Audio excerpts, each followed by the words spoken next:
ओमज्ञानतिमिरान्धस्य ज्ञानाञ्जनशलाकया चक्षुरुन्मीलितं येन तस्मै श्रीगुरवे नमः। श्रीचैतन्यमनोभीष्टं स्थापितं येन भूतले स्वयं रूपकदा मह्यं ददाति स्वपदान्तिकं।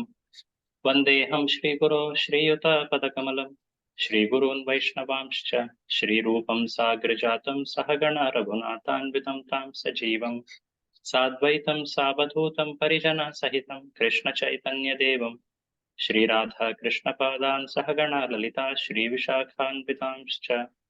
नमः ओं विष्णुपादाय कृष्णप्रेष्ठाय भूतले श्रीमते भक्तिवेदान्त स्वामिन्निति नामिने नमस्ते सारस्वते देवे गौरवाणी प्रचारिणे निर्विशेषशून्यवादी पाश्चात्यदेशतारिणे नमो महावदान्याय कृष्णप्रेमप्रदायते कृष्णाय कृष्णचैतन्य नाम्ने गौरत्विषे नमः। हे कृष्ण करुणा सिंधो दीनबंधो जगत्पते गोपेश गोपिका कांत राधा कांत नमोस्तुते। तप्त कांचन गौरांगी राधे वृंदावनेश्वरी वृषभानुसुते देवी प्रणमामि हरिप्रिये। वाञ्छा कल्पतरुभ्यश्च कृपा सिन्धुभ्य एव च पतितानां पावनेभ्यो वैष्णवेभ्यो नमो नमः। जय श्री कृष्ण चैतन्य प्रभु नित्यानंद श्री अद्वैत गदाधर श्रीवासादि गौर भक्त वृंद। हरे कृष्णा कृष्णा कृष्णा हरे हरे हरे राम राम राम हरे हरे। मूकं करोति वाचालं पंगुं लंघयते गिरिं यत्कृपातमहं वन्दे श्रीगुरुं दीनतारिणम्। Hare Krishna. Welcome all of you for our discussions on Bhagavadgita. In our path of bhakti, one of the very integral part is studying Srimad Bhagavatam or the Bhakti Shastras, which are based on Srimad Bhagavatam, and the explanations of Acharyas, which are following in the line or conclusions of Srimad Bhagavatam. And when we study Bhagavad Gita, especially with the explanations of Acharyas, Srila Prabhupada, we are actually following this limb of bhakti. So it is not an exercise of intellect. It is direct bhakti. So we are studying, it is not a matter of one's own ability to hold things in one's intelligence, try to understand by analysis or so. We will try whatever ability Krishna has given us. But very importantly, we should try to approach it in the spirit of submission so as to follow and please Supreme Lord. So that should be very much kept in mind when we are studying Bhakti Shastras. So with this, we have so far studied fourth chapter. We have come up till the half of the fourth chapter. Today we will try to, Krishna willing, complete the fourth chapter. Before we start, let's quickly offer prayers to Lord Krishna, the speaker of Bhagavad Gita, and also recite the shlokas for memorization. Prapanna parijataya totravetraikaparnaye jnanamudraya krishnaya gitamritaduhe namaha. You can all unmute and recite. कार्पण्य दोषोपहत स्वभाव पृच्छामि त्वां धर्म सम्मोह चेता श्रेयस्यानिश्चितं ब्रूहि तन्मे शिष्यस्तेन त्वां प्रपन्नम् देहिनोऽस्मिन् यथा देहे कौमारं तथा देहान्तरप्राप्तिर्धीरस्तत्र न मुच्यते। न जायते म्रियते वा कदाचित् अयं भूत्वा भविता अजो नित्यः शाश्वतोऽयं पुराणो न हन्यते हन्यमाने शरीरे भोगैश्वर्यप्रसक्तानां तया बह्यतचेतसः व्यवसायात्मिका प्रकृते क्रियमाणानि कर्माणि सर्वशः कर्ताहम् इति मन्यते परम्परा प्राप्तम् इमं राजस्व विदुः कालेनेह You have also started the second part of shlokas. Last time we did the first two. Today we will do the third and fourth also. Let's recite these two on the screen together. Paritrāṇāya Paritrāṇāya sadhūnāಂ Vināṣāya च आशाय च दुष्कृतां धर्म संस्थापनार्थाय संभवामि युगे युगे कर्म कर्म च मे कर्म च मे दिव्यम् दिव्यम् एवं यो विद्येत तत्कुतः देहं देहं पुनर्जन्म नयति माम् इति Arjun. So please repeat after me. Today we will be seeing this 34th shloka, and in the next chapter the 22nd shloka is also there. Tadvidhi pranipatena तद्विद्धि प्रणिपातेन परिप्रश्नेन सेवया परिप्रश्नेन सेवया पदेक्ष्यन्ति ते ज्ञानम् ज्ञानिनस्तत्त्वदर्शिनः ज्ञानिनः तत्त्वदर्शिनः यहि संस्पर्शजा भोगा यहि संस्पर्शजा भोगा दुःखयोनय एव ते दुःखयोनय एव ते आद्यन्तवन्तः कौन्तेय आद्य अन्तवन्तः कौन्तेय न तेषु रमते बुधः. न तेषु रमते बुधः.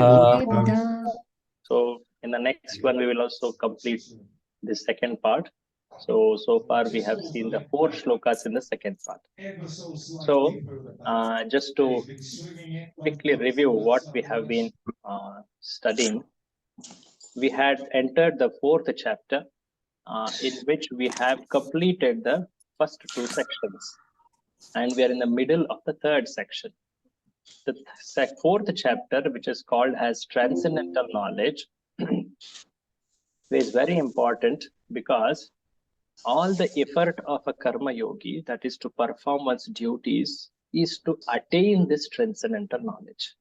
So what is that knowledge which a karma yogi has, which Krishna told at the end of 3rd chapter, the spiritual intelligence, evam buddhe param buddhva, is described in the 4th chapter. So here, last time we did see this, that some of the very important, 1 minute, let me show this part. I missed certain shlokas. Yeah. So you may remember last time we discussed elaborately about sacrifices, yajna. What is yajna in general? Any of you remember? What is sacrifice, yajna? Prabhu? Yeah, sacrifice. What does it mean, Mataji? Can you explain it? What does it mean? Just a few words which are generic. To give away something which is close to you, like to give away something, which like precious for you, and you use that time in service of the Lord, so that's sacrifice. Or you get up early in the morning in the Brahm Muhurat, sacrificing your time to sleep more. Is that what it means, sacrifice? So, yes. So one example also Mataji is giving. Very nice. Offering prayers to demigods, Prabhuji, through yajna. That's also one type of sacrifice. Yes. So in a sacrifice, in general, we give something away. Usually, a jiva in this world is very selfish. Yajna makes a person selfless. It takes one towards selflessness. So it is selfless sacrifice. It is, when we are saying sacrifice, what it means? It means that we are giving away something. It could be gross things, or it could be one's efforts, one's consciousness, many things for that matter. We saw around 10 types of sacrifices. So who do that thing or effort is given away? It is given to a deity, a principle, for some spiritual purpose. A sacrifice has to be offered for a spiritual purpose. Very, very important. So last time we were saying in a typical sacrifice, which is with the person who is offering some ahuti or oblations into fire with some yajamana, and some priests around. There are so many instruments in the yajna. So many varieties of ingredients are offered also. So there is a desired goal. Say, suppose a person has a specific goal with which he is doing sacrifice. So ultimately, the sacrifice raises a person from gross selfishness and it takes one towards selflessness. So Krishna is telling Arjuna that do your duties in the spirit of sacrifice. In the spirit of sacrifice. So that's why right from the shlokas 23 onwards, 23, that word was the first time used. Yajna yacharata karma. Offering in the spirit of sacrifice. Then 24th onwards, the description of sacrifices is there. So we saw that there are many types of sacrifices. Before that, Prabhupada also tells this example of milk and curd. You may remember that taking a lot of milk items, products, causes some disease of indigestion. But the same milk in a different form, that is curd, when taken, will cure one from that disease. Prabhupada uses this to explain the principle of spiritual activities or sacrifice yajna. So can someone complete this analogy? Last time we have seen this analogy. What is compared with the items of milk which when taken in excess cause indigestion? Milk is our material activities, Prabhu, that Very good. result in bondage. Very good. Very good. Whereas curd is the spiritualized action that is equal to yajna. Yes, that causes one liberation, selflessness, Very right, as Mataji exactly told. This is actually an example coming from Srimad Bhagavatam. Prabhupada uses that and he explains in the 24th purport to the principle of yajna. From 25th onwards, there was a lot of yajnas mentioned up till 29. Last time we stopped at 29. So demigod worship, wherein a person offers some items for worshipping a devata. He's offering sacrifices into Brahman. He's offering the soul himself in the fire of Supreme Brahman. The yajna of a brahmachari, yajna of a grihastha, yajna of ashtanga yogi, yajna giving out charity, tapasya, yoga, many, we are seeing it here in the screen. These are all different types of yajnas, but they are all based on the performer, the type of consciousness the performer has, the type of social position he is in or role he is in. According to that, sacrifices are prescribed in the Shastras. You may remember in the earlier chapter, we have seen what is called a cycle of sacrifice. Any of you remember this? There was something called cycle of sacrifice. I had explained that at that time. Any of you remember? That when we do sacrifice, something happens. The rain happens and then... Very good. Rains come. Yes. Then what happens? Then you get food grains, and through food grains, jivas are born. So in that series, you may remember, the explanation was all the jivas are dependent on food grains. Food grains are dependent on rains. And rains come because of Yajna. And where does yajna come from? How do we know which yajna one should perform for which role, which ashrama, which varna, which this thing? How is the yajna decided? So Kali Yuga it is said, in Kali Yuga it's Sankirtan Kali Yuga it is said, Sankirtan yajna. But how do we know that? From scriptures, Prabhu, from Scripture, Vedas. Yes, scripture. But before that, there was another word there. Yajna karma samudbhavam. That word was there. Karma means that prescribed duty. And karma is decided by brahmodbhavam karma. The Shastras, they tell what is one's duty. And that Brahma, the Vedas, the scriptures, they come from the Supreme Lord, Akshara. There was that word which was used. So all the jivas are dependent on Lord through the sacrifice cycle. That was the point. Can you repeat the last two sentences, Prabhu? So, Karma? okay. So the karma, I will show you the whole cycle. We had seen the cycle long back. Yes, it's here. See this? All the jivas, they are dependent on food. The food comes by grains. Grains depend on, see this word. This is what I was explaining, yajna, sacrifice. And the sacrifice is determined based on one's duties. And the duties are told in Vedas. These are all there in the shloka only. This is not very different. And this Vedas come from Lord.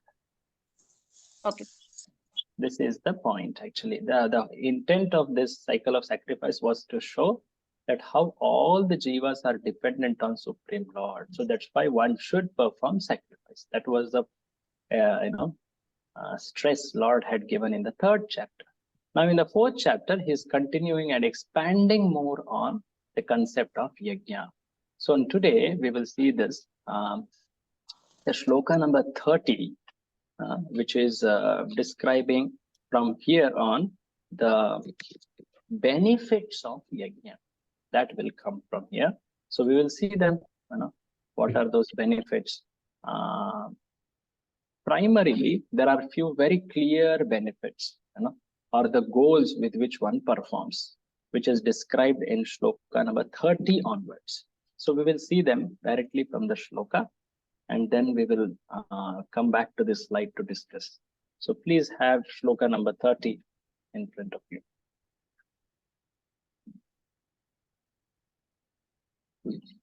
Sarvepyete yajna vido.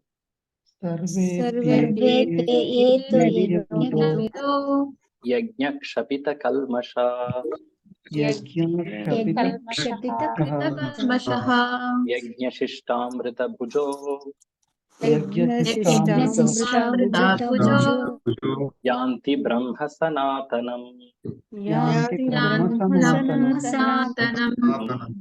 So one who performs yajna vido, one who knows the yajna and he performs the activities in the spirit of sacrifice, that he is offering it to some supreme spiritual purpose.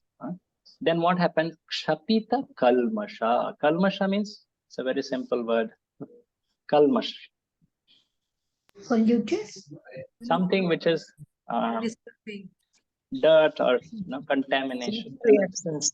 Allied, Prabhu? Sorry, say Sinful again. reactions, Prabhuji. Sinful reaction. Sinful reaction. Yeah. Something which is undesirable. Kalmasha. So kshapita means it's destroyed. What's the word used? Meaning being cleansed. That's the word which is used by Prabhupada. So by performance of yajna, once kalmasha gets cleansed, is destroyed, it becomes clean, the reactions from sinful reaction. And then yanti brahma sanatanam. Yanti means to attain or to go. Yana, like you use this word. Yan, like there was the satellite called Chandrayaan. Yan means to travel. So yanti brahma sanatanam. So one attains spiritual abode. So 2 benefits. Cleansing from sinful reactions, attaining spiritual abode. Please read the translation. Who is reading? I can read Prabhu. Hare Krishna. Yes, Prabhu, read. All these performers who know the meaning of sacrifice become cleansed of sinful reaction, and having tasted the nectar of the results of sacrifices, they advance toward the supreme eternal atmosphere. So 2 benefits are told. Prabhupada, in fact, explains that with a common aim also. Please read the highlighted part. From the foregoing explanation of different types of sacrifice, namely sacrifice of one possessions, study of Vedas or philosophical doctrines, and performance of yoga system, it is found that common aim of all is to control the senses. You can notice this. in the yajnas which were mentioned before, there was a lot of one common word which was there was controlled mind, controlled senses, controlling breathing. There was a stress on control, controlling senses, controlling mind. So that is one common denominator of all these yajnas. It's the common aim, controlling senses. And above that, there is some more which benefits which one receives. Read the below highlighted part. All the above mentioned sacrifices help one to become cleansed of the sinful reactions of material existence. By this advancement in life, not only one become happy and opulent in life, but also at the end he enters into the eternal kingdom of God. One may wonder that how by giving away certain dear things, of ours, one will become happy. Usually people think by collecting more one will become happy.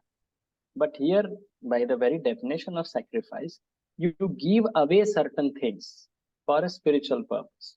And that way you become happy. That's what is told here.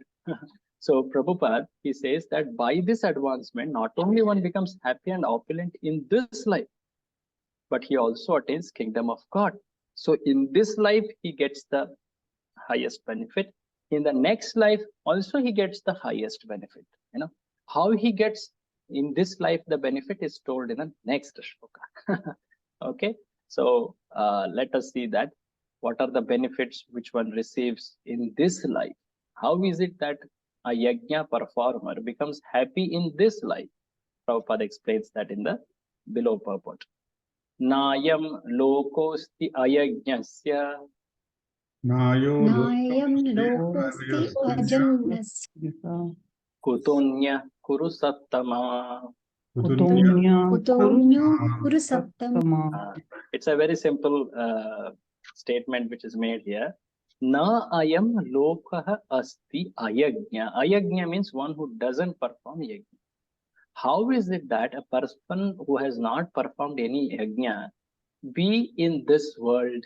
Be in this world means be in this world happily. Oh, Kuru Sattama, the best of the Kuru.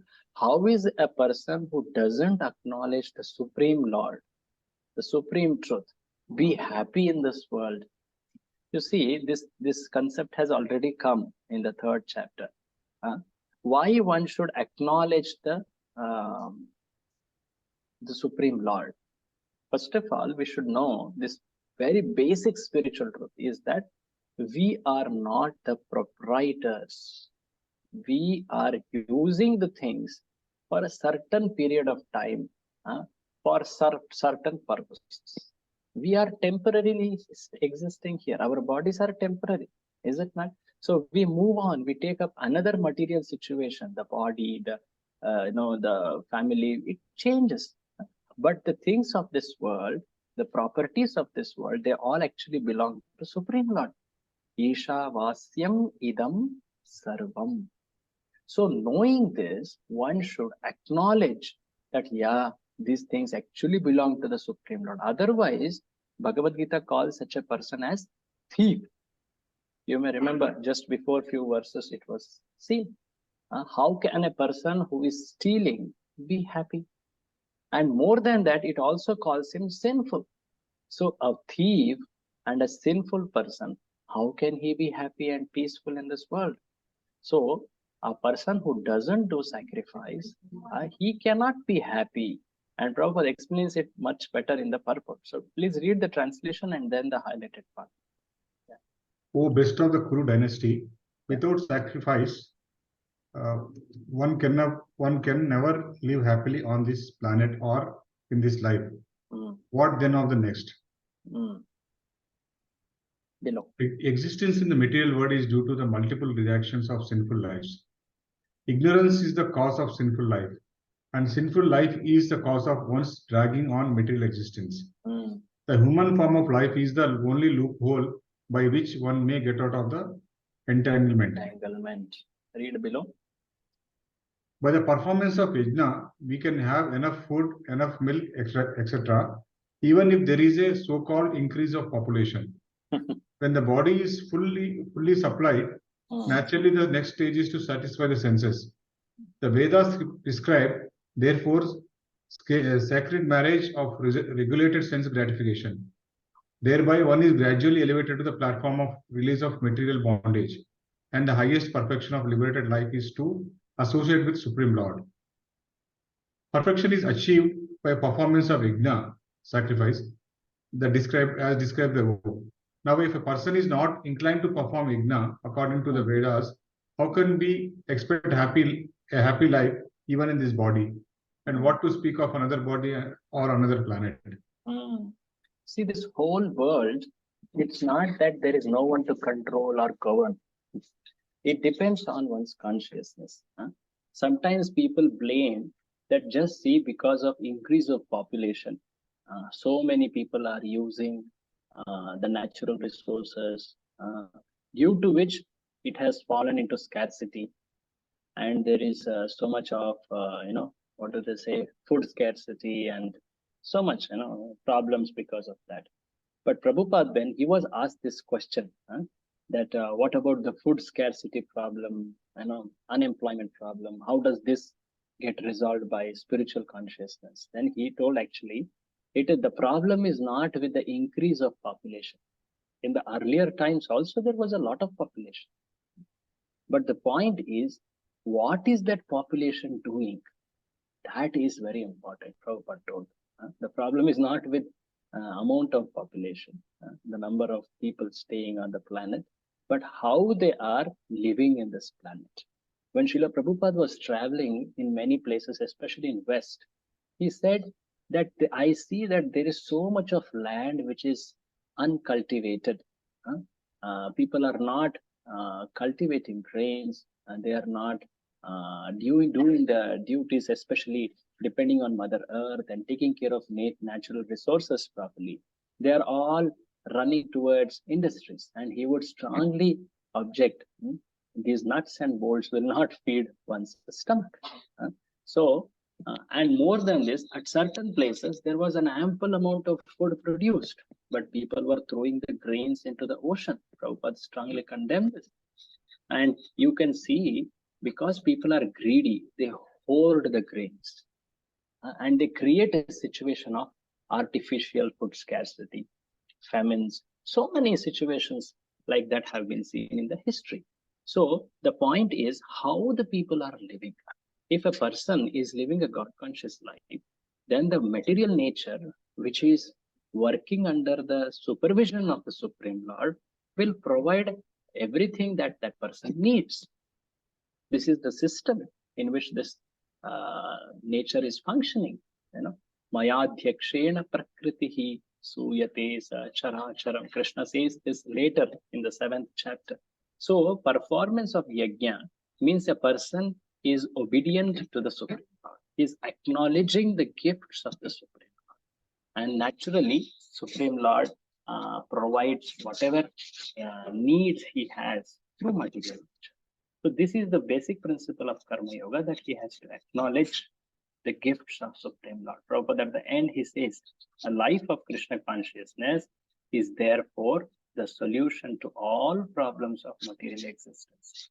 See, Krishna consciousness doesn't mean just, it doesn't only mean worshipping form of the Lord, glorifying the Lord. It is something which pervades everywhere, starting from the Ishavasya consciousness.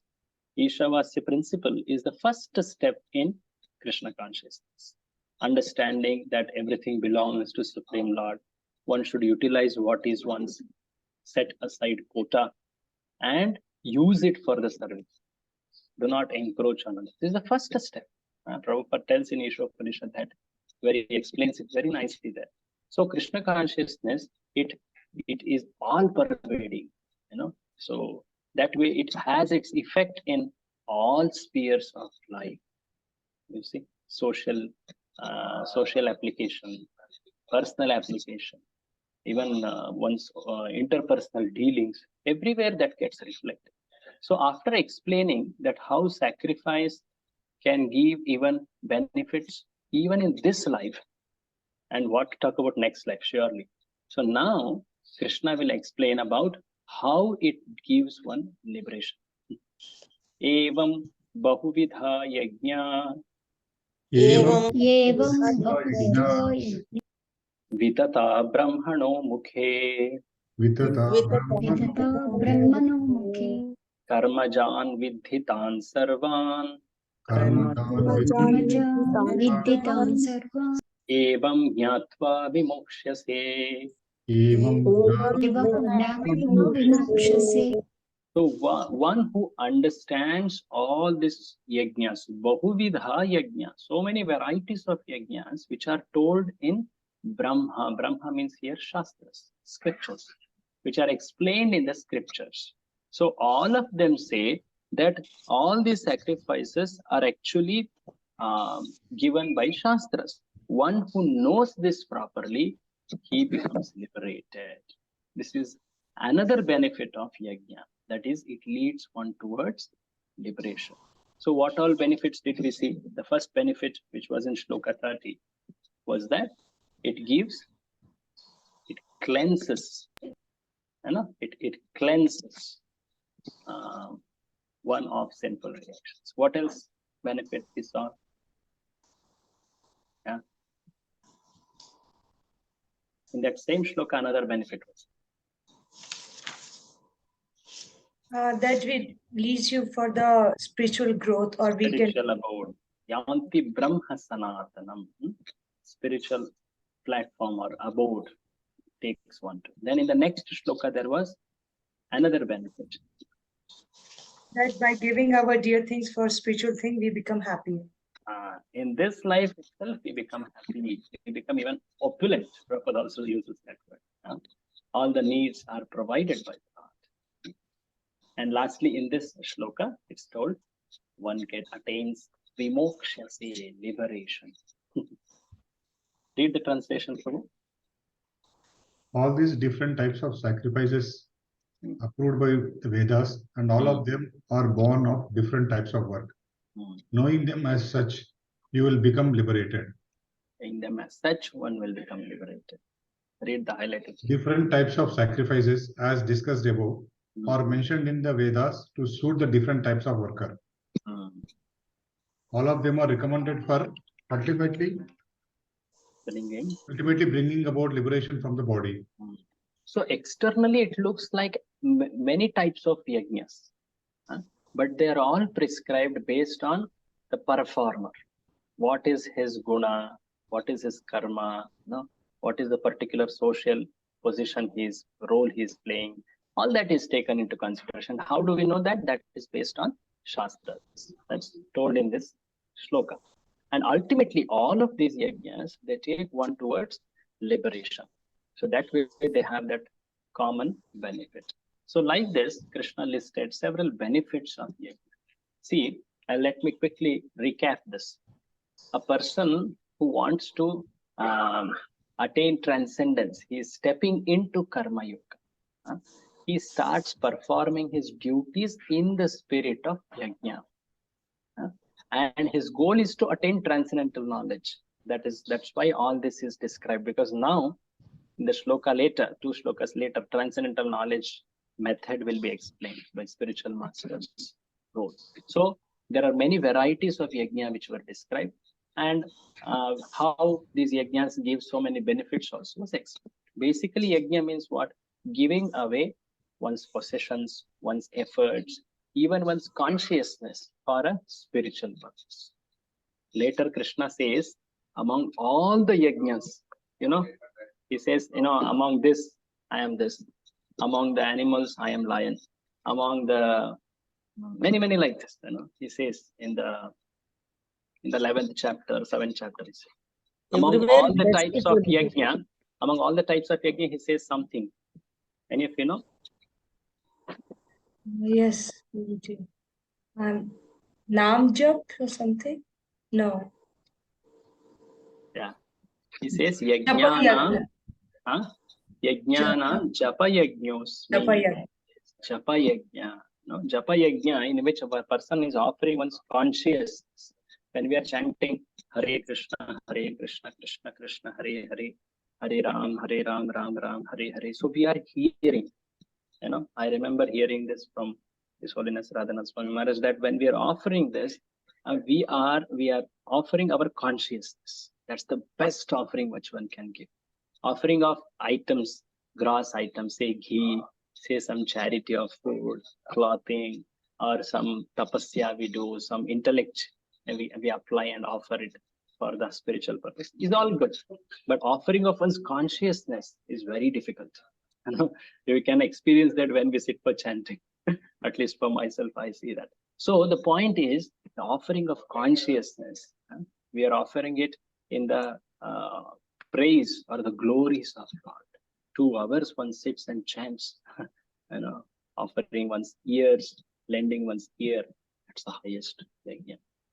Anyway, that was a side point, but because Prabhuji? it's important to know, japa is the central principle of devotional service. Prabhuji, with the japa yagna, we should still do all those other yagnas mentioned, right? That's Like- based on the Shastra and the Varna and Ashrama positions. For us, we are a women and in a gresta. Yeah. There are certain yajnas. We may not know that they are yajnas. We are doing it in some way, but certainly they are yajnas.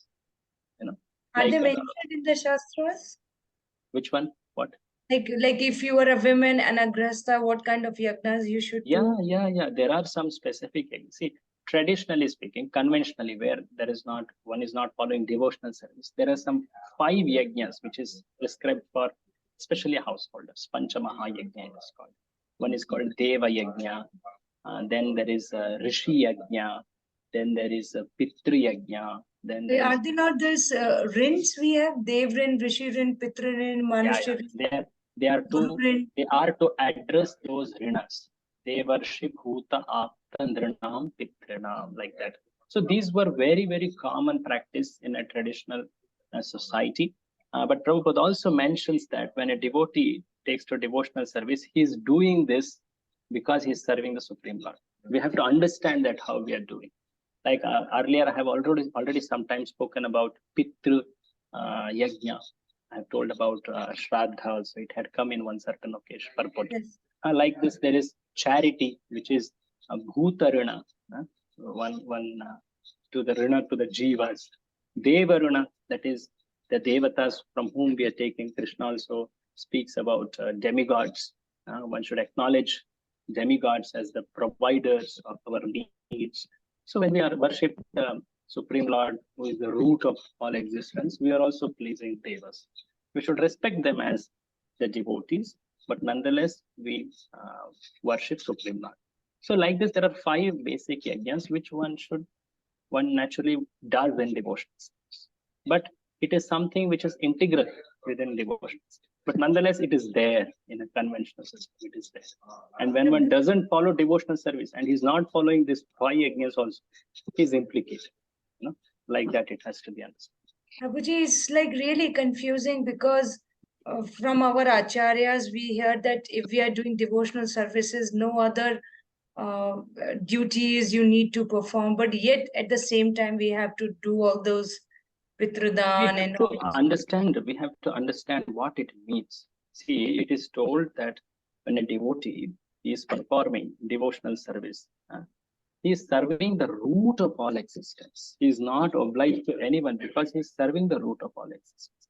At the same time, in humility and also out of great respect, he also does the others. It's not that it is something which should not be done or unfavorable. No. Like I was telling that time, Chaitanya Mahaprabhu himself went and did Pindadan for his father. So Sri Ram worship, did it for his father. Yeah, he did at Gaya. So there are many descriptions like this. Even Rama did, as you're mentioning. So the point is that may not be necessary. His faith is on Supreme Lord, that he will protect me. He is the one who is maintaining me. I don't need to go to any shelter beside him. That clear faith he has. But because of some social position, he may have to do, because the people around him may not be having that faith. So to attract them to Krishna's feet, he may have to do that. So this is called Loka Sangraha, or setting an example. So there are many cases for it, demigod worship. When it comes, we will discuss that more. But the point is, the performance of devotional service is very powerful. It is sufficient for no need to perform any other yajnas for that matter. And that faith, until one attains that faith, one should, under guidance, may perform these yajnas, but need not lose one's faith on the Supreme Lord. One should always be very careful about where one's faith is. That is very important. So keeping that in mind, under guidance, one should always act. And also for the next generation, to set an example for the next generation, we've got to do all these duties. Yeah. Yes, that's true. Okay. So Krishna now, he is going to take the discussion to one level above. He was talking till now about sacrifices. Earlier he has talked about duty. Now from duty, he raised the understanding of duty to sacrifice. And the sacrifices actually lead one to transcendental knowledge, Divya Jnana. So like this, one above another is raising the discussion above. So now he says how transcendental knowledge or Divya Jnana, which was discussed in the very first part of this chapter. This transcendental knowledge is about the Supreme Lord, how he is different than conditioned souls, how he is different than even liberated souls. He is not to be compared with any jivas, how he comes to this world for certain functions, especially to please his devotees, and how just by understanding his janma and karma one gets. This is transcendental knowledge. And this knowledge is the goal of a karma. And that Prabhupada will, Lord Krishna is bringing up to.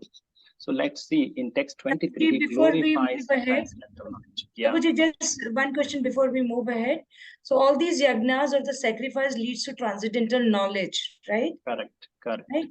So only if these yagnas are done in mode of goodness. Otherwise, if people are doing for motives, ulterior motives, or then even if one is doing ulterior motive.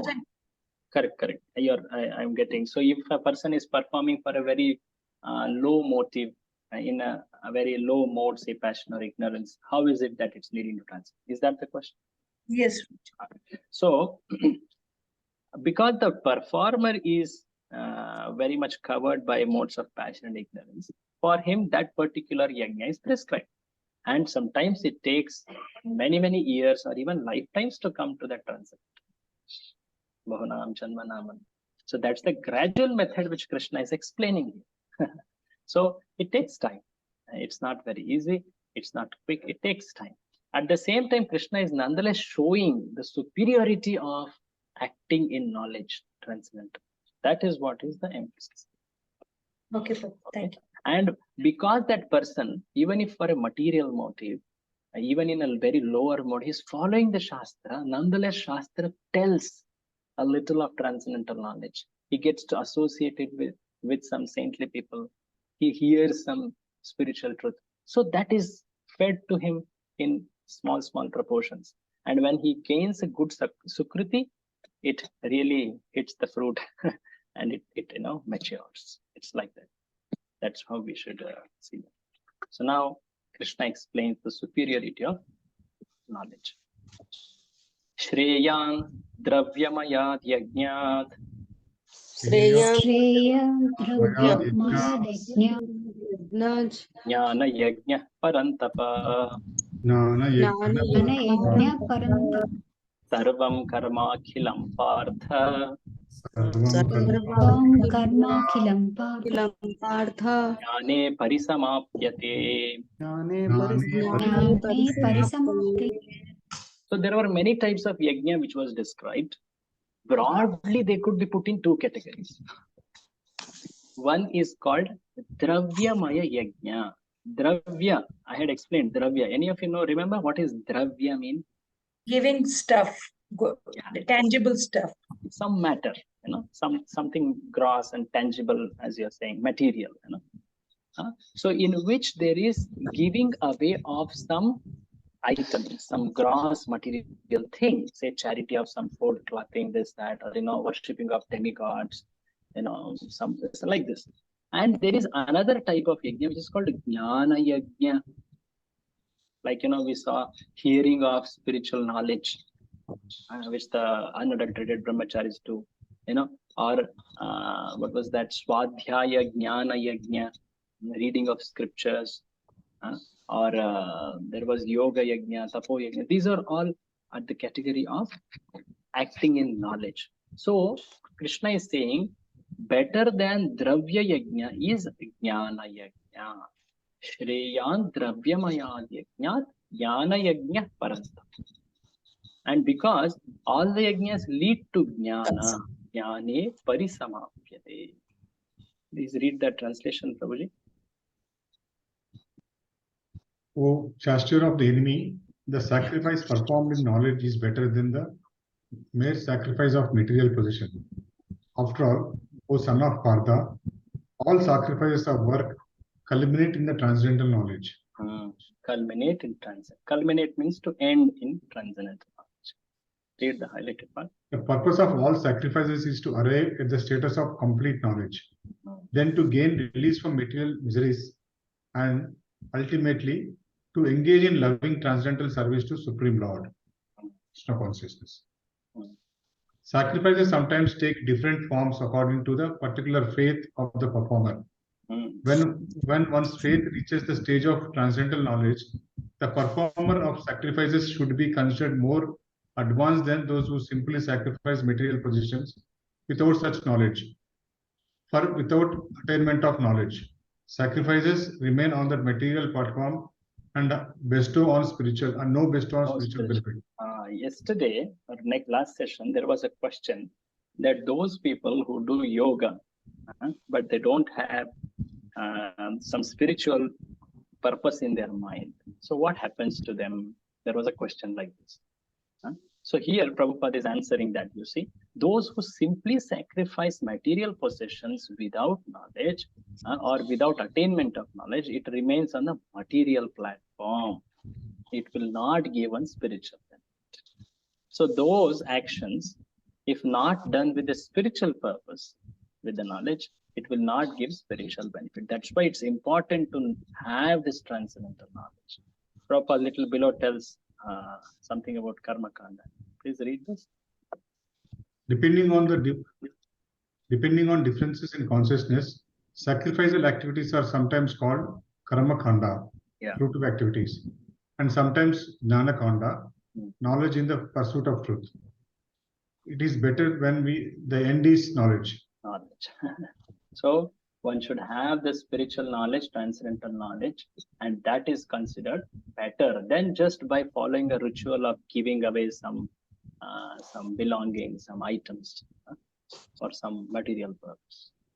So like this. So after explaining this, now Krishna describes how one attains transcendental knowledge. See, in all these yajnas, which for whom the goal is transcendental knowledge, they want to very much know how can one attain transcendental knowledge, with which if I perform this yajna, I can reap spiritual benefit. So they are very interested. In fact, this is very relevant for devotees also. Prabhupada quoted this shloka so much. It's a very important shloka. Tadvidhi pranipatena pariprashnena sevaya Pariprasnena sevaya upadekshanti te jnanam upadekshanti te jnanam jnaninas tattvadarshinaha. jnaninas tattvadarshinaha. So tat means, see the word tat. In English you can say that. Tat means it's a pronoun. It's saying that. What that? That which was referred in the earlier shloka. That is transcendental knowledge. So tat vidhi, know the transcendental knowledge by this method. What method? Pranipatena, pariprashnena, sevaya. These are the three ways by which one can know the transcendental knowledge. From whom can one know? Okay, these are the methods. But who is the source of transcendental knowledge? That is described jnaninas. That is the guru. Jnaninas Tattvadarshina. Tattvadarshina. See, do you remember this word tattva used in this chapter? Where was that? Very important shloka, and that should be connected to this shloka. That's why I'm referring to this. You have seen one shloka, very famous shloka in this chapter only. In the very first section, first 10 shlokas only it comes. There is this word tattva in that shloka. Please find. Tattva veditaha. Sorry. Veditaha, it ends like that. Yeah. How? Tvam tattva vedita. Yeah. How does it begin? You're right. Janma karma chame. Makaramachi by Devyam. Janma karma. See, Krishna says, one who knows my janma and karma in tattva, in truth, they become liberated. So here tattvadarshi means one who knows the tattva. So you have to know janma karma in tattva, and here is someone who knows it. So one should properly understand from him, right? So that's why this is important for devotees too, is it not? So how one knows this tattva or jnana?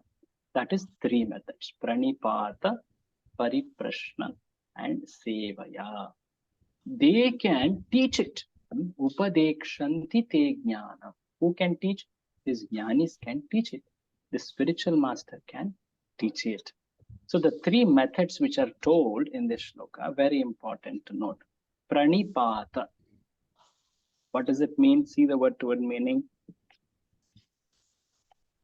Approaching a spiritual master. So approaching a spiritual master implied is submissive approach.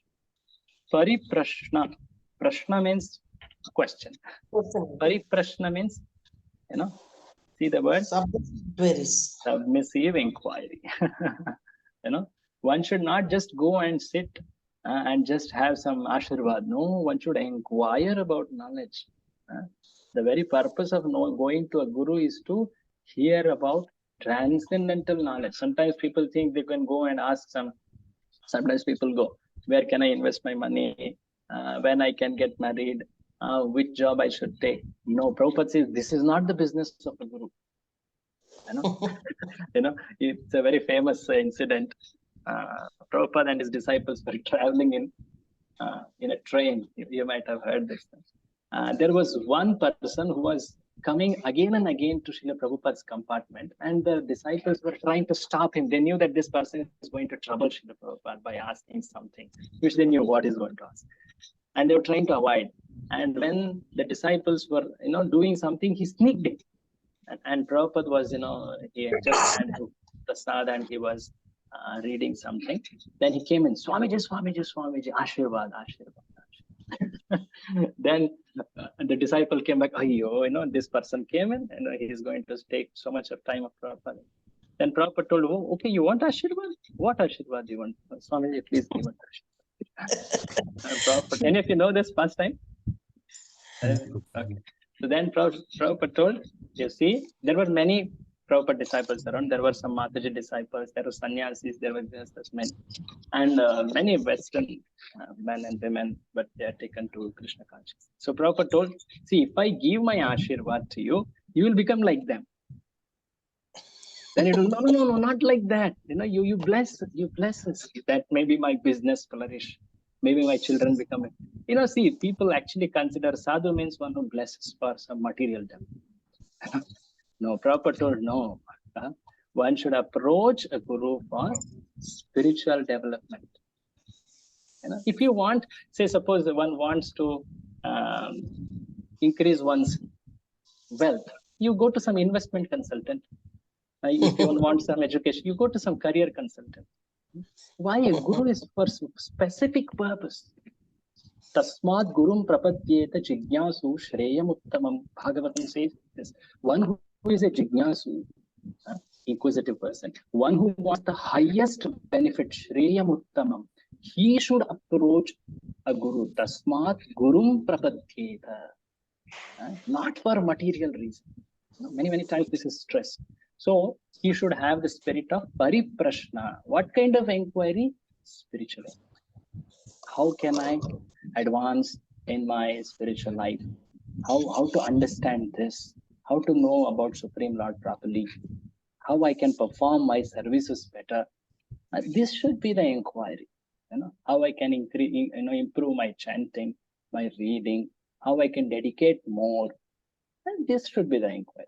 And lastly, it is told sevaya, not just doing some, offering obeisances, but practically to do something to please that Guru. Sevaya. When I read this sloka, I remember this. Those who have done some postdoctorate will remember. I have not done, but I have heard that if you are doing a postdoc, say PhD or something, you have to please your guide by doing what not. Sometimes they even make you do something very menial, bring sabji, clean the house, everything for just making sure that they give you a reco, they clear your thesis, like that. But that's a seva which is for some material benefit, is it not? Which is there even in material circle. But here, when one renders the seva to Guru becomes very happy. Not that he is providing comforts. No, he doesn't really expect any comforts. But point is, he sees that this disciple, his heart is very fertile. He wants to serve Krishna.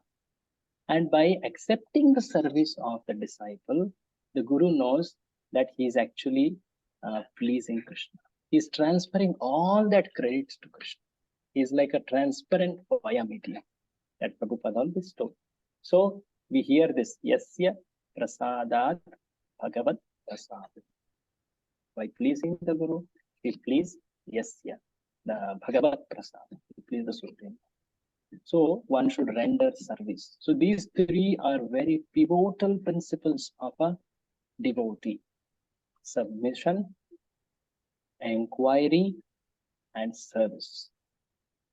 Very, very important. So Prabhupada's purport also is very wonderful. Let's read that. Can someone else take up the reading? Thank you, Prabhu. Yeah. Thank you, Prabhuji. Please read the translation. Can I read, Prabhuji? Yes, read. Just to try to learn the truth by approaching a spiritual master, inquire from him submissively and render service unto him. The self-realized souls can impart knowledge unto you because they have seen the truth. One interesting thing I'll just mention and we'll read further. You can see that here there is a plural used. Jnaninaha. This is a plural actually. Jnani is singular, Jnaninaha is plural. This means it includes Diksha Guru and Shiksha Gurus. There is one Diksha Guru and there is many Shiksha Gurus. You may have heard about this Shiksha Diksha Gurus in disciple course or so. Anyway, so they are our instructing spirit. They are the ones who are giving spiritual. There are many types of gurus. Shiksha Guru, Diksha Guru, Vartma Pradarshaka Guru, all this.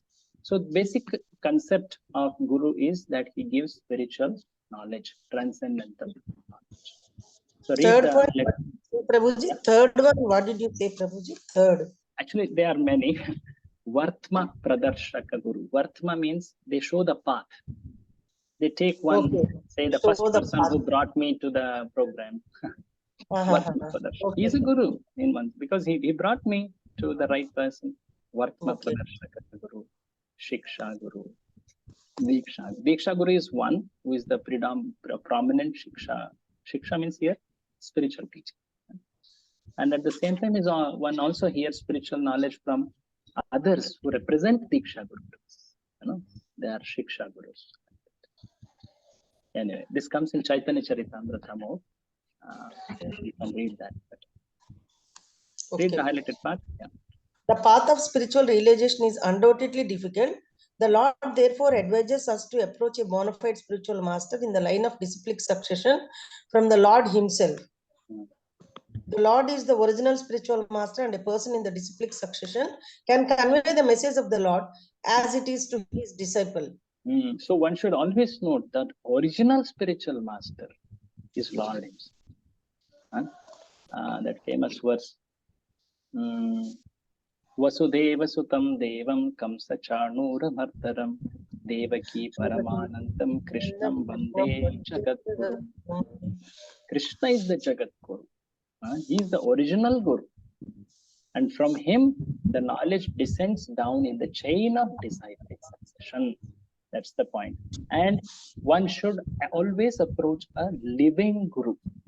Guru is not a principal who is, he has to be there in front of us. This is a very important principle.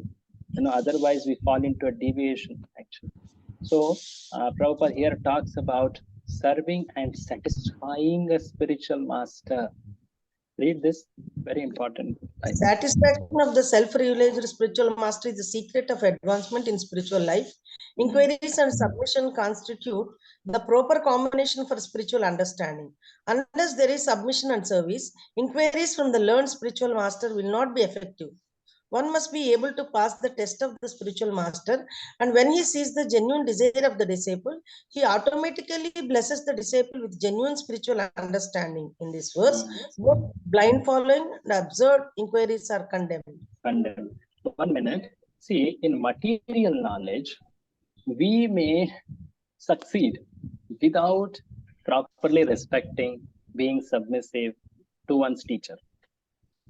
Because it is material knowledge. It doesn't involve any transformation. One can read the books or take some other tuitions or see some videos and clear.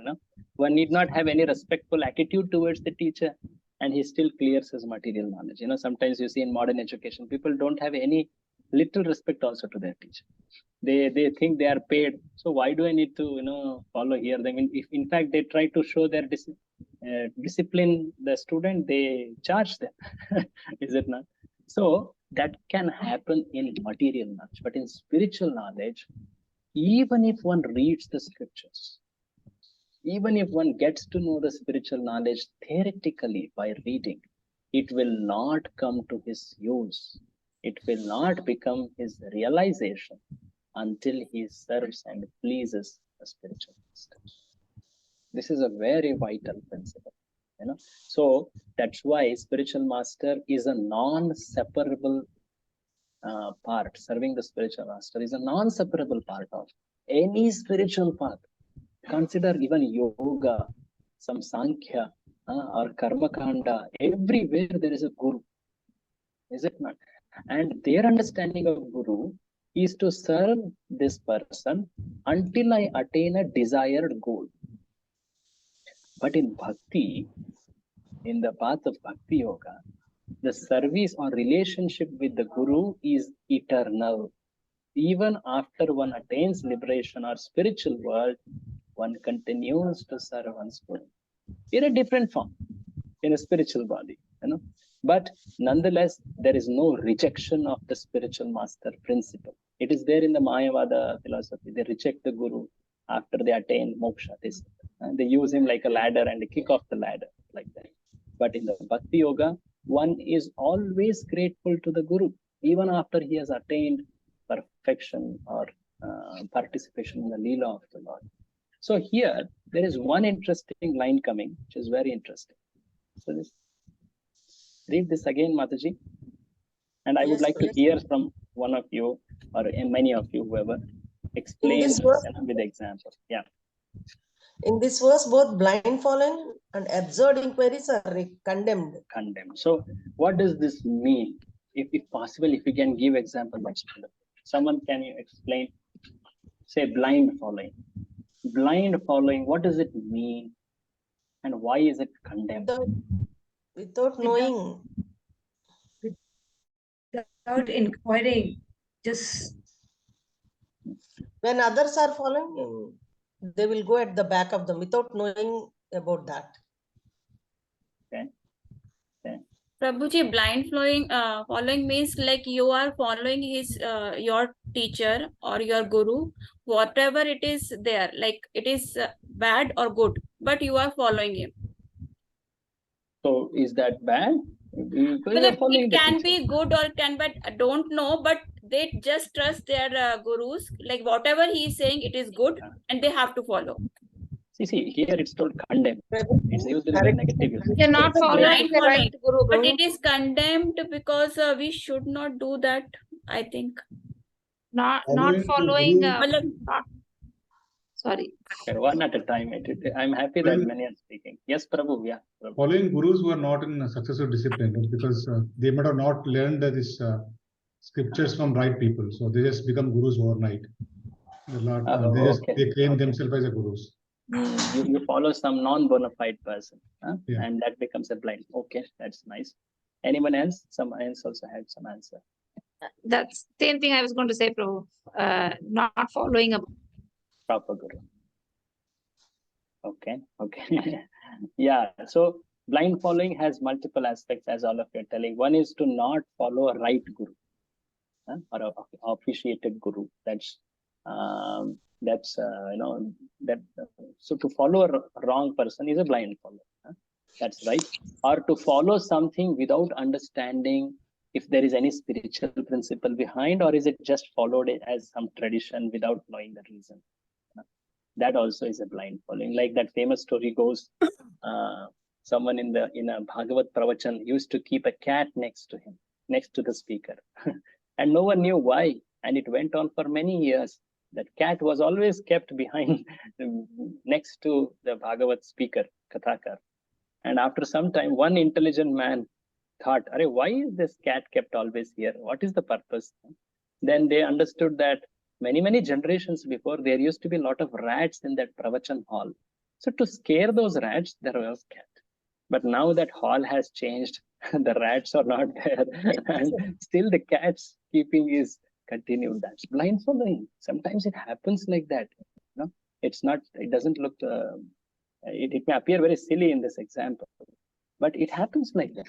We don't know what is the principle. We should inquire. That's why that inquiry, pariprashnena, is good. And the inquiry, you see here in blind following, there is no inquiry on. And here there is a very interesting adjective, absurd inquiry. What does absurd mean? Absurdity. Absurd.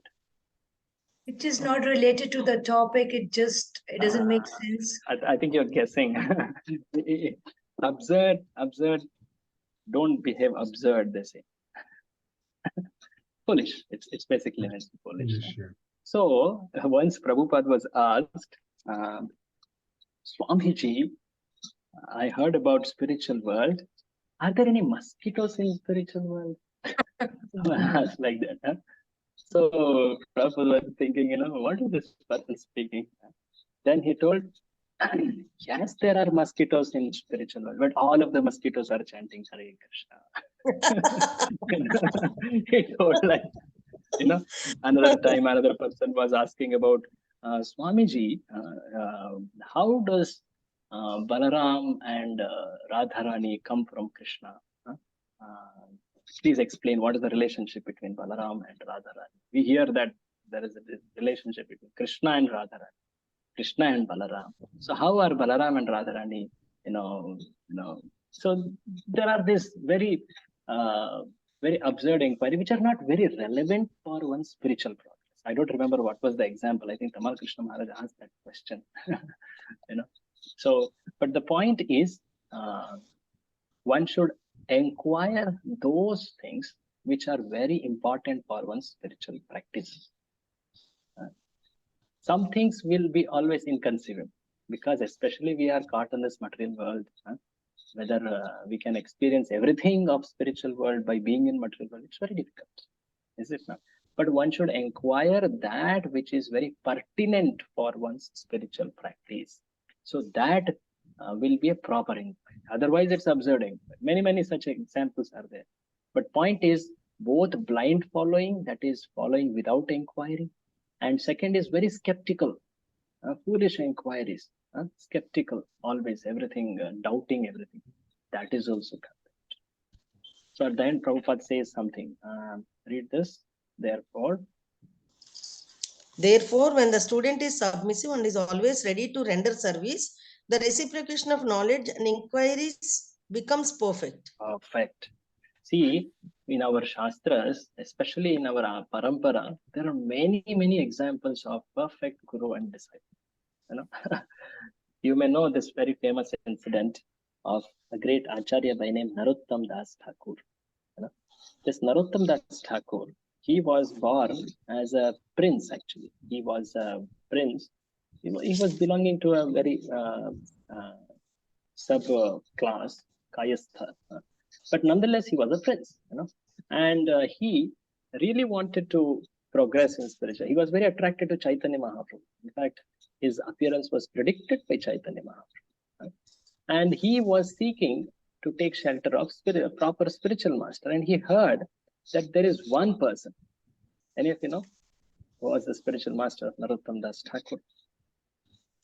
There was an associate of Chaitanya Mahaprabhu by name Lokanath Goswami.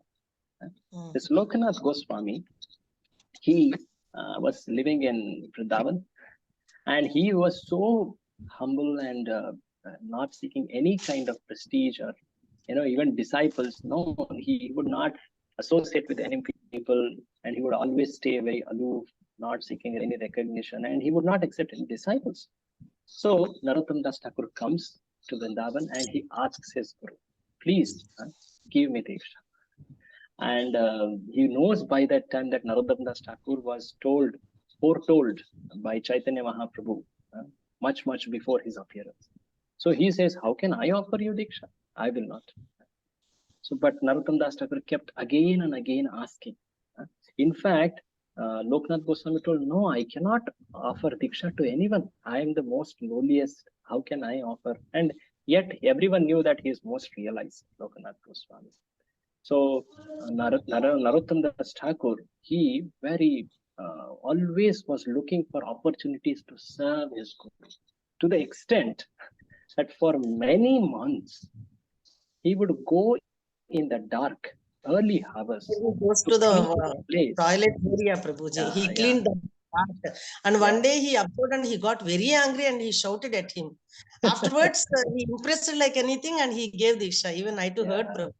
Correct. After hearing that, really, See, this is the extent to which a devotee is desiring to please one's guru. It's not that he is showing that just how much I'm doing service to guru or so. No. In Sri Sampradaya, a very famous incident is there of Ramanuja wanting to take Diksha wanting to receive a mantra from one famous guru. I'm forgetting the name. Who told Om Namo Narayanaya, to him. And he went for, I think, 15-16 times from Srirangam to one Tirukoshtiur. There is a place near in the Tamil Nadu. So he would travel again and again, and he kept denying. At the end, Ramanuja says, I will drown in Kaveri if you don't give. And seeing his determination, his guru gives. Like this, many examples. Even Bhakti Siddhanta Saraswati Thakur, Srila Prabhupada's spiritual master, he accepts Diksha from his guru. Who was his guru? Gaur Kishore Das Babaji Maharaj, who also was a great Avaduta, who did not want to give Diksha. But Bhakti Siddhanta's determination was so strong. He was very well read, very qualified, but nonetheless he was ready to take shelter. In fact, he was looking for the shelter of a great devotee like Gaur Kishore Das Babaji, who was practically illiterate. So he told that I will die now, I will commit suicide, because without accepting shelter of Guru, how can I progress in spiritual life? The Bhakti's first step is Adav Guru Padashraya. Right? So we who are trying to practice spiritual life should always look for this, that how can I receive a shelter of Guru? That is, in heart it is received first, that we accept one as Guru and we hear his instructions and follow. And formally a Diksha ceremony also happens. Right? And later one should commit to the service and following of instructions. That is the real Diksha. Real Diksha is to serve the Guru by following instructions. So one should reinstate, recommit to that relationship. Every moment, in fact, at least every Vyasa Puja, which is the birthday of the Guru, one should actually reinstate that relationship. How much I am committing, how much I am dedicated to serve my Guru. It doesn't matter, ashrama, be it a Mataji, Prabhuji, Brahmachari, Sannyasi. For everyone, the Guru is most important in one's spiritual life. So this is something very, very important. Prabhupada has quoted this shloka so many times. So I just took a little more time to explain this. So after this, Prabhupada describes, Krishna describes the rewards or the blessings one receives by taking shelter of such a guru and receiving transcendental knowledge. So just to recap, a person who is very selfish, he performs duties, one level up, and perform duty in the spirit of sacrifice, another level up. And while doing duties in the spirit of sacrifice, one should seek transcendental knowledge, because performing the sacrifice in knowledge is superior. So he has to approach a guru, that's another level up. And when one performs the duties in transcendental knowledge, he receives many benefits, which Krishna will describe from here on. Okay. Prabhuji, So, once again, selfish person performs duties in the spirit of sacrifice, and then what is the next ladder? that's the next ladder is Transcendental knowledge. Transcendental knowledge, because sacrifice performed in knowledge is superior. Like that. And then how did you connect it with the guru? The same Because thing? transcendental knowledge we received from guru.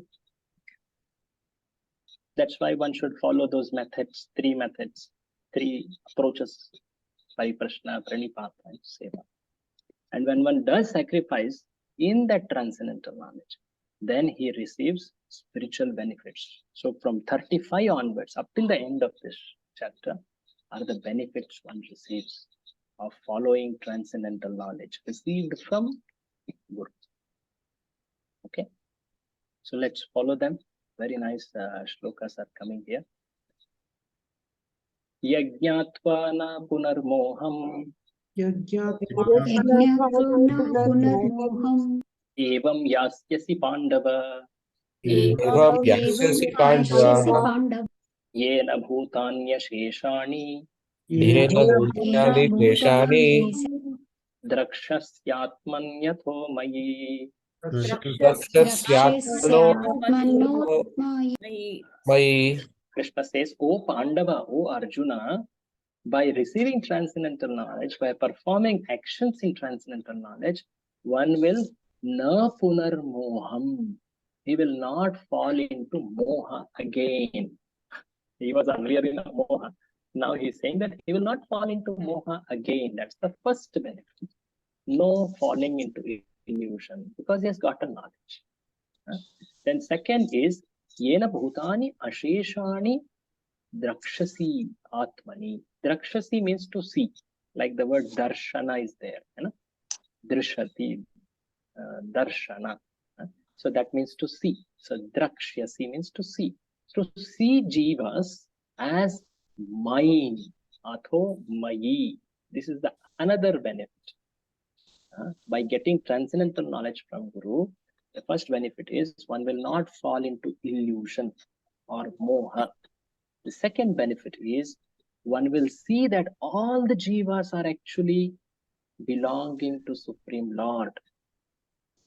They are part and parcels of the Supreme Lord. Someone else can take up reading translation. Thank you much. Yeah. Someone else? Having obtained a real knowledge from a self-realized soul, you will never fall again into such illusion. For by this knowledge, you will see that all living beings are but part of the Supreme, or in other words, that they are mine. They are mine. Very interesting. So Prabhupada explains that. What does this moha or maya mean? Read this. The result of receiving knowledge from a self-realized soul, or one who knows things as they are, is learning that all living beings are parts and parcels of the Supreme Personality of Godhead, Lord Sri Krishna. The sense of an existence separate from Krishna is called Maya. Ma is not, Ya is this. Yes. So to see that everything is connected to Supreme Lord, everyone is part and parcel of the Supreme Lord, everything is the property of the Supreme Lord. This vision, it doesn't remain just a theory, but a realization. There is a very famous, interesting incident that just came to my mind. There was one very great disciple, this Dhanurdas of Sri Padaramanuja Acharya. So this person was actually earlier very much attracted to attraction to another woman. But when Ramanujacharya gave his mercy and made him attracted to the Supreme Lord's vision, he took him to Ranganatha temple and showed him the beautiful eyes. And from then on, he becomes such a sold out disciple, Dhanurdas. Later, very interestingly, Ramanujacharya, whenever he had to talk or go from one place to another, he would always have Dhanurdas next to him, who was from a very low caste. And all the other disciples would always compare, what is this? This person has come very recently, and we know his past, which is very recent. And what was he? And our Guru seems to very much keep him next to him. This person is so fallen. They were thinking. And Ramanujan knew what thoughts are going on in the minds of his disciples. So he thought, let me show the glory of this disciple. So he told his disciples, hey, please come here. I want to do this one thing for me. You go to the home of Dhanurdas, and I will be talking here with Dhanurdas. You go to Dhanurdas' home where his wife will be there, and you steal some ornaments from his home. Take away her ornaments. Bring that. Let's see what this Dhanurdas reacts. So they felt, wow, very nice. Our Guru wants to, make the character of this Dhanurdas public. So they were thinking, yeah. And they went to take some ornaments from Dhanurdas' wife. I forget her name. So when actually she is sleeping, they are taking away some bangles, something like that. And she knows now that I think my Guru's disciples have come. It seems that there is some problem in the matha. They don't want to say it. My Guru never said it, but now they have come to take something from my home. I think better they take it anyway. It is theirs, right? Anyway, everything is Guru's. So take it. I think now they have taken from this side. Let me turn this side. Let them take it from here. And she turned. And as soon as she turned, I think she got up and they all fled away. And Dhanurdas comes out to see. And he hears, she says, oh, Swami, this is what happened. Why did you leave out these ornaments? I think these also should be given. Anyway, everything is Guru's. So he had this understanding. Why I'm saying is this. Everything is the Supreme Lord or the Guru's. This realization is so important. It becomes so powerful in a person who has received transmitter. Continuing that story, Ramanujacharya, he in fact arranges at another occasion to take away certain belongings of these sannyasis or brahmacharis of the matha. Some tearing off some of their cloths, misplacing their cloths, and they become very disturbed next day morning, and they're blaming each other. My small cloth went here, there, and all like that. And that day Ramanujacharya calls all of his disciples and says, just see, for a small cloth you were fighting with each other, and just see them. They have received really the transcendental knowledge, and what kind of realization they have got. That everything belongs to Supreme Lord. Everything belongs to the Guru, who is a representative of it. So this realization becomes very powerful in the life of a disciple, a genuine disciple, in that sense. So Krishna is explaining here the first two benefits. What are the benefits? Quickly, let's recap. What are the two benefits? That we'll never fall again into illusion, and we start seeing everything belongs to Supreme Lord. Supreme Lord, yeah, that's true. So little below, Prabhupada also explains. Read this part. For sufficient knowledge, for want of sufficient knowledge in the absolute science, we are now covered with illusion, and therefore we think that we are separate from Krishna. Although we are separated parts of Krishna, we are nevertheless not different from him. The bodily difference of the living entities is Maya or not actual fact. Little below. But when one is engaged in the transcendental service through Krishna consciousness, the whole teaching of the Gita is targeted towards this end, that a living being as Krishna's eternal servitor cannot be separated from Krishna, and his sense of being an identity apart from Krishna is called Maya. It will be low. But when one is engaged in the transcendental service through Krishna consciousness, one becomes at once liberated from this illusion. One can acquire such pure knowledge only from the bona fide spiritual master and thereby avoid the delusion that the living entity is equal to Krishna. Perfect knowledge is that the Supreme Soul Krishna is a supreme shelter for all living entities, and giving up such shelter, the living entities are deluded by material energy, imagining themselves to have a separate identity. In the Srimad Bhagavatam, in many Puranas also, this one very fundamental principle is there, that Maya means the understanding that one is separate from Krishna. That is Maya. Krishna bhuliya jiva bhogavancha khare. When a jiva forgets Krishna, he gets the desire to do bhoga. Nikatastha mayata rejhapatiya dhare. In Chaitanya Charitamrita it's told, when a desire comes for selfish enjoyment, then one actually is considered to have fallen into Maya, and he receives repeated bashing. Chapatiya dhare. It's told. And if the Maya, which is a illusory energy of Lord, if it has to be driven away, then it can only happen when there is Krishna invoked. That's why Prabhupada told, Krishna Surya Sama, Maya Haya Andhakar, Jaha Krishna, Taha Nahi, Mayara Adhikar. He told us in the caption of Back to Godhead. Godhead is light, and nescience is darkness. Nescience means avidya or Maya. Godhead is Krishna. Krishna is light, and Maya is darkness. Where there is light, there is no darkness. Where there is Krishna, there is no Maya. So like this, this transcendental knowledge actually lifts a person from illusion. That's explained here. So going ahead, the further benefits. Liberation means to be situated in one's constitutional position as an eternal servitor of Krishna, or Krishna consciousness. So the next benefit is told in 36. Apichedasi papebhya. Apichedasi papebhya. Sarvebhya papakrittamaha. Sarvebhya papakrittamaha. Sarvam jnana plavenaiva. Sarvam jnana plavenaiva. Vrijinam santarishyasi. Vrijinam santarishyasi. Now comes a very special category. So, okay, one receives, one will not fall into illusion. One will see properly all the jivas, all the things of this world. Now, even if a person, apichet, this word has come in 9 chapters, apichet, sudurachara. So, apichet asi papebhya.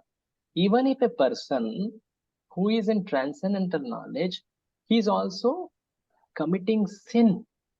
Now, how does a person in transcendental knowledge commit sin is a good question. We will come to that later. But even if a person in transcendental knowledge, he is having sin, that is sinful reactions. Those sinful reactions which are like ocean, it's so big. Such big ocean of sinful reactions can be crossed by plava. Plava means, can someone see the word plava? Boat, bro. Boat, yes. So the knowledge, which is like a boat, will help one cross this ocean of sinful reaction. Vrijinam santarishyasi. Vrijinam means dukkha. What's the translation? Misery, misery. He will be able to cross this ocean of sin, that is ocean of misery. Sin is what gives misery. So he will be able to cross over this ocean of misery. So the third benefit is he will be elevated, or he will cross over the sin or misery. The third benefit. Read the translation, Mataji. Even if you are considered to be the most sinful of all sinners, when you are situated in the boat of transcendental knowledge, you will be able to cross over the ocean of miseries. Now, I was just referring to that. how is it that a person having transcendental knowledge be considered most sinful? Are you all understanding my question? Purva karma. Huh? Ugra karma. Purva karma. Purva karma. Previous. Okay, it's something past, you know. So that past reactions that is going to come ahead. But here is told he's considered sinful, means he's doing some sinful act. That means he has, as you rightly pointed, he has a tendency to commit sin because of some purva vasanas. But at the same time, in his heart, transcendental knowledge has come. That means transcendental knowledge doesn't wait for one's heart to be purified. Very important. Even bhakti also, even prema also. It doesn't require that the heart should be completely purified. And once that comes in the heart, it cleanses the other impurities. Yeah. So this goes to show the mercy of the ones who are giving transcendental knowledge. They will not say, oh, this person is a papi, I should not give him. Oh, this person having some punya, I should give him. They don't make that discrimination. They see Tattvadarshis, right? They are Tulyadarshis, means they are seeing everyone equally. And they see, this Jiva is separated from Krishna. That way, everyone is actually miserable, be it punya or papa. Is it not? So they give transcendental knowledge to anyone and everyone who has a little inclination to receive. And whoever receives, even if a person has a background of committing sinful activities, so because of some force of swabhava, which is material swabhava, even if he happens to commit sinful activities, still, because of the power of the transcendental knowledge, he will cross over the reactions. He will cross beyond the sin. It shows the power of transcendental knowledge. Highlighted part, proper understanding. Proper understanding of one's constitutional position in relationship to Krishna is so nice that it can at once lift one from the struggle for existence which goes on in the ocean of Nishayans. If someone comes forward and lifts the struggling swimmer from the ocean, he is the greatest savior. The boat of Krishna consciousness is very simple, but at the same time, the most sublime. So here, Krishna consciousness or transcendental knowledge, they are synonymous. Prabhupada does that. So they are compared to a boat which helps one cross one's sinful reactions, or in fact, material existence only. It is simple. It's very sublime how it transports a person, even if one doesn't have very pious credits also. But he has received the mercy of those gurus who are devotees of Krishna. So he is able to cross over this sinful reaction ocean. That's a very interesting analogy which Krishna is giving, comparing the knowledge to, what is the knowledge compared to? Boat. And the boat which crosses across the ocean. What's the ocean compared to? Material life. Material life, or specifically sinful reactions. Now, in the next shloka, Krishna gives another example, another analogy. Yes. The sinful of sinners, now the war is a sinful person. Yeah. He should have a mercy to have received the translated knowledge. Otherwise, how he'll get into translated knowledge? Correct. So he has received that. That's what I was telling. Because he has received the mercy of the Guru who is giving transcendental knowledge. So that's why he has gotten it, even though he is not fully purified. And because the power of transcendental knowledge is so great, it crosses one beyond sin. It purifies. Like that. Prabhuji, even for... is that clear, Prabhu? No, Prabhu, I'm just thinking, is it Guru's mercy, or is it some mercy of Lord where the sinful guy got opportunity to meet a Guru? Where is that? What actually makes them to get knowledge? Yeah. It is acting in what do you say, cooperation, in unison, Like we say this, what is that famous shloka? Brahmanda Brahmite Kona Bhagyavan Jeev. One has a Bhagyavan. Bhagyavan in the sense not get some lucky lottery, not that Bhagyavan. Here, what is the Bhagya compared to? Guru Krishna Prasade Pai Bhakti Lata Beach. So to get a seed of Bhakti, which later sprouts into the creeper Bhakti Lata. So to get that is the greatest fortune. And how does one get it? Guru Krishna Prasad. Both are there. Okay. That you cannot say that only one person's mercy. Either Guru's mercy alone or Krishna's mercy. No, both are there. For example, you may have heard this Dhruva Maharaja's pastime. How is it that Dhruva Maharaj met Narada Muni? Dhruva boy, small boy, who is determined to go to forest. Did he go to search Narada? No, he prayed for Narada. Krishna's mercy, he got Narada. With Krishna's mercy, he got Narada. And how later he got darshan of Krishna in future? By Narada's mercy. Narada's mercy. So, Lord, who is in the heart, he saw that, yeah, here is one very potential candidate. I think I should make him meet with my devotee. And Narada, who did not know, it's called Yadrichaya. By his own free will, he came there, inspired by the Lord, basically. And that's how the further wonderful things happened. But Prabhuji, anyway, without Krishna's mercy, we can't come to this Krishna consciousness. Correct. And we can't get a guru, right, Prabhuji?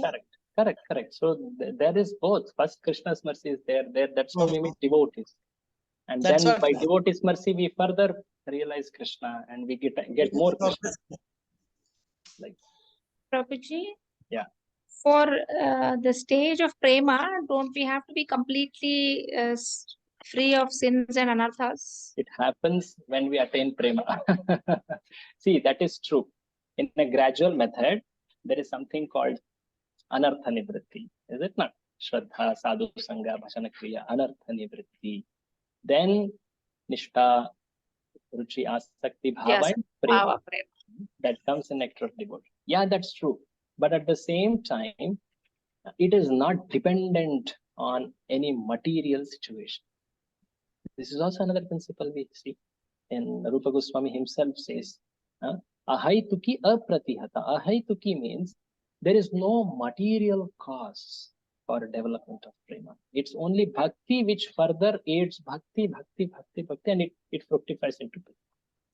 The first bhakti was there in the devotee's heart.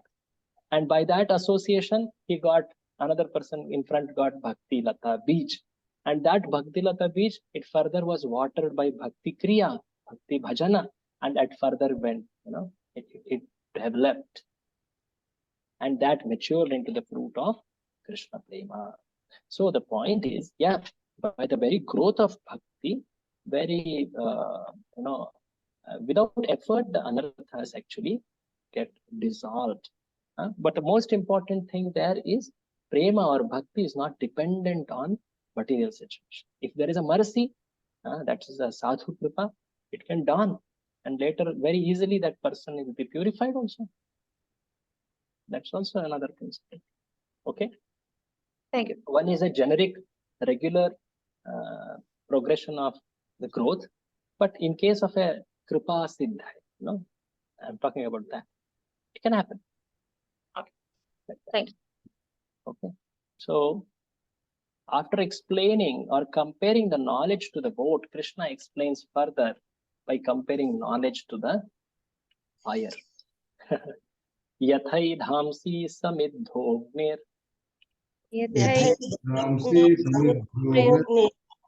bhasmasat kurute Arjuna Kurute Arjuna jnanagni sarva karmani bhasmasat kurute tatha. Kurute Tatha. Just like fire Agni, it burns up all the samidha. Samidha means the fuel or wood. Like that, this jnana, it is like an Agni, jnana Agni. It destroys what? Not just pious reactions, not just sinful reactions, but even pious reactions. In the earlier shloka, it was told that it will destroy or make one rise above sinful reactions. Now here it is told, sarva karmani. piety, impiety, both are binding. Both are destroyed or burnt by the Jnana Agni. They are made into Bhasmasat. Bhasma means Bhasma. Ashes. Burn to ashes. Burn to ashes. That's it. Huh? So this knowledge, it burns all reactions into ashes. Read the translation. As a blazing fire turns firewood to ashes, O Arjuna, so does the fire of knowledge burn to ashes all reactions to material activities. Just see, it doesn't just help one cross beyond the sinful reaction or elevate beyond sin. It in fact eliminates the sin or misery or even pious reactions. Elevates and eliminates both. Huh? Read the purport. Perfect knowledge of self and super self and their relationship is compared here into fire. Yeah. This fire not only burns up all reactions to impious activities, but also all reactions to pious activities, turning them to ashes. There are many stages of reaction: reaction in the making, reaction fructifying, reaction already achieved, and reaction a priori. But knowledge of the constitutional position of the living entity burns everything to ashes. So, Nectar of Devotion explains the very first symptom of bhakti is kleshagni. The miseries are destroyed. Kleshagni. So, how does it happen? It happens because the bhakti or transcendental knowledge, it destroys all the types of reactions of any activity. Any activity which is performed. Let's say, take example, a sinful activity. Say, suppose a person smoke cigarette. So when he smokes cigarette, he surely is doing it hidingly. He doesn't want his elders or his parents or his other fellow people to see him. So he's doing it hidingly, so that there is a thought of dishonesty in his mind. So what does he get as a result? Surely he gets some cough, which may later develop into a disease.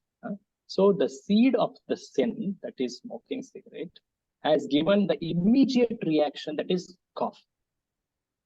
Right? He coughs, right? The first puff he takes, he coughs so much. And he keeps coughing actually.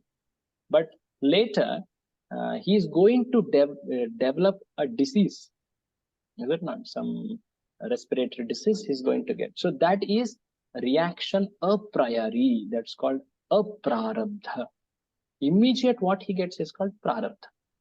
Actually, I'm talking some technical terms here, but they are going to come in Nectar of Devotion. You don't need to worry about it, but I'm just explaining these terms. So one is reaction achieved, that is prarabdha. Reaction a priori, that is which is going to come ahead. It has not matured. That is a disease, respiratory disease, which is going to come if he keeps doing it.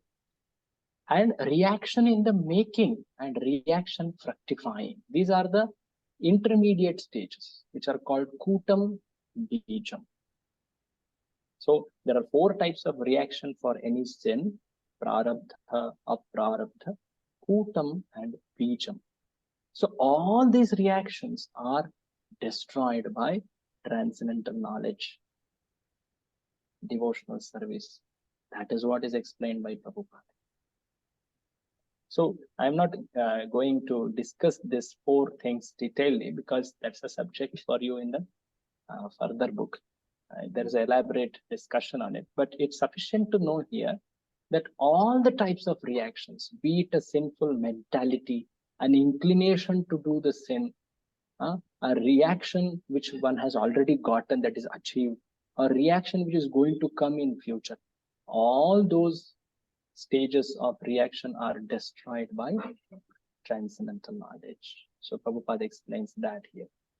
So we saw so many examples, so many benefits of transcendental knowledge. Let's quickly list them. First one. What is that?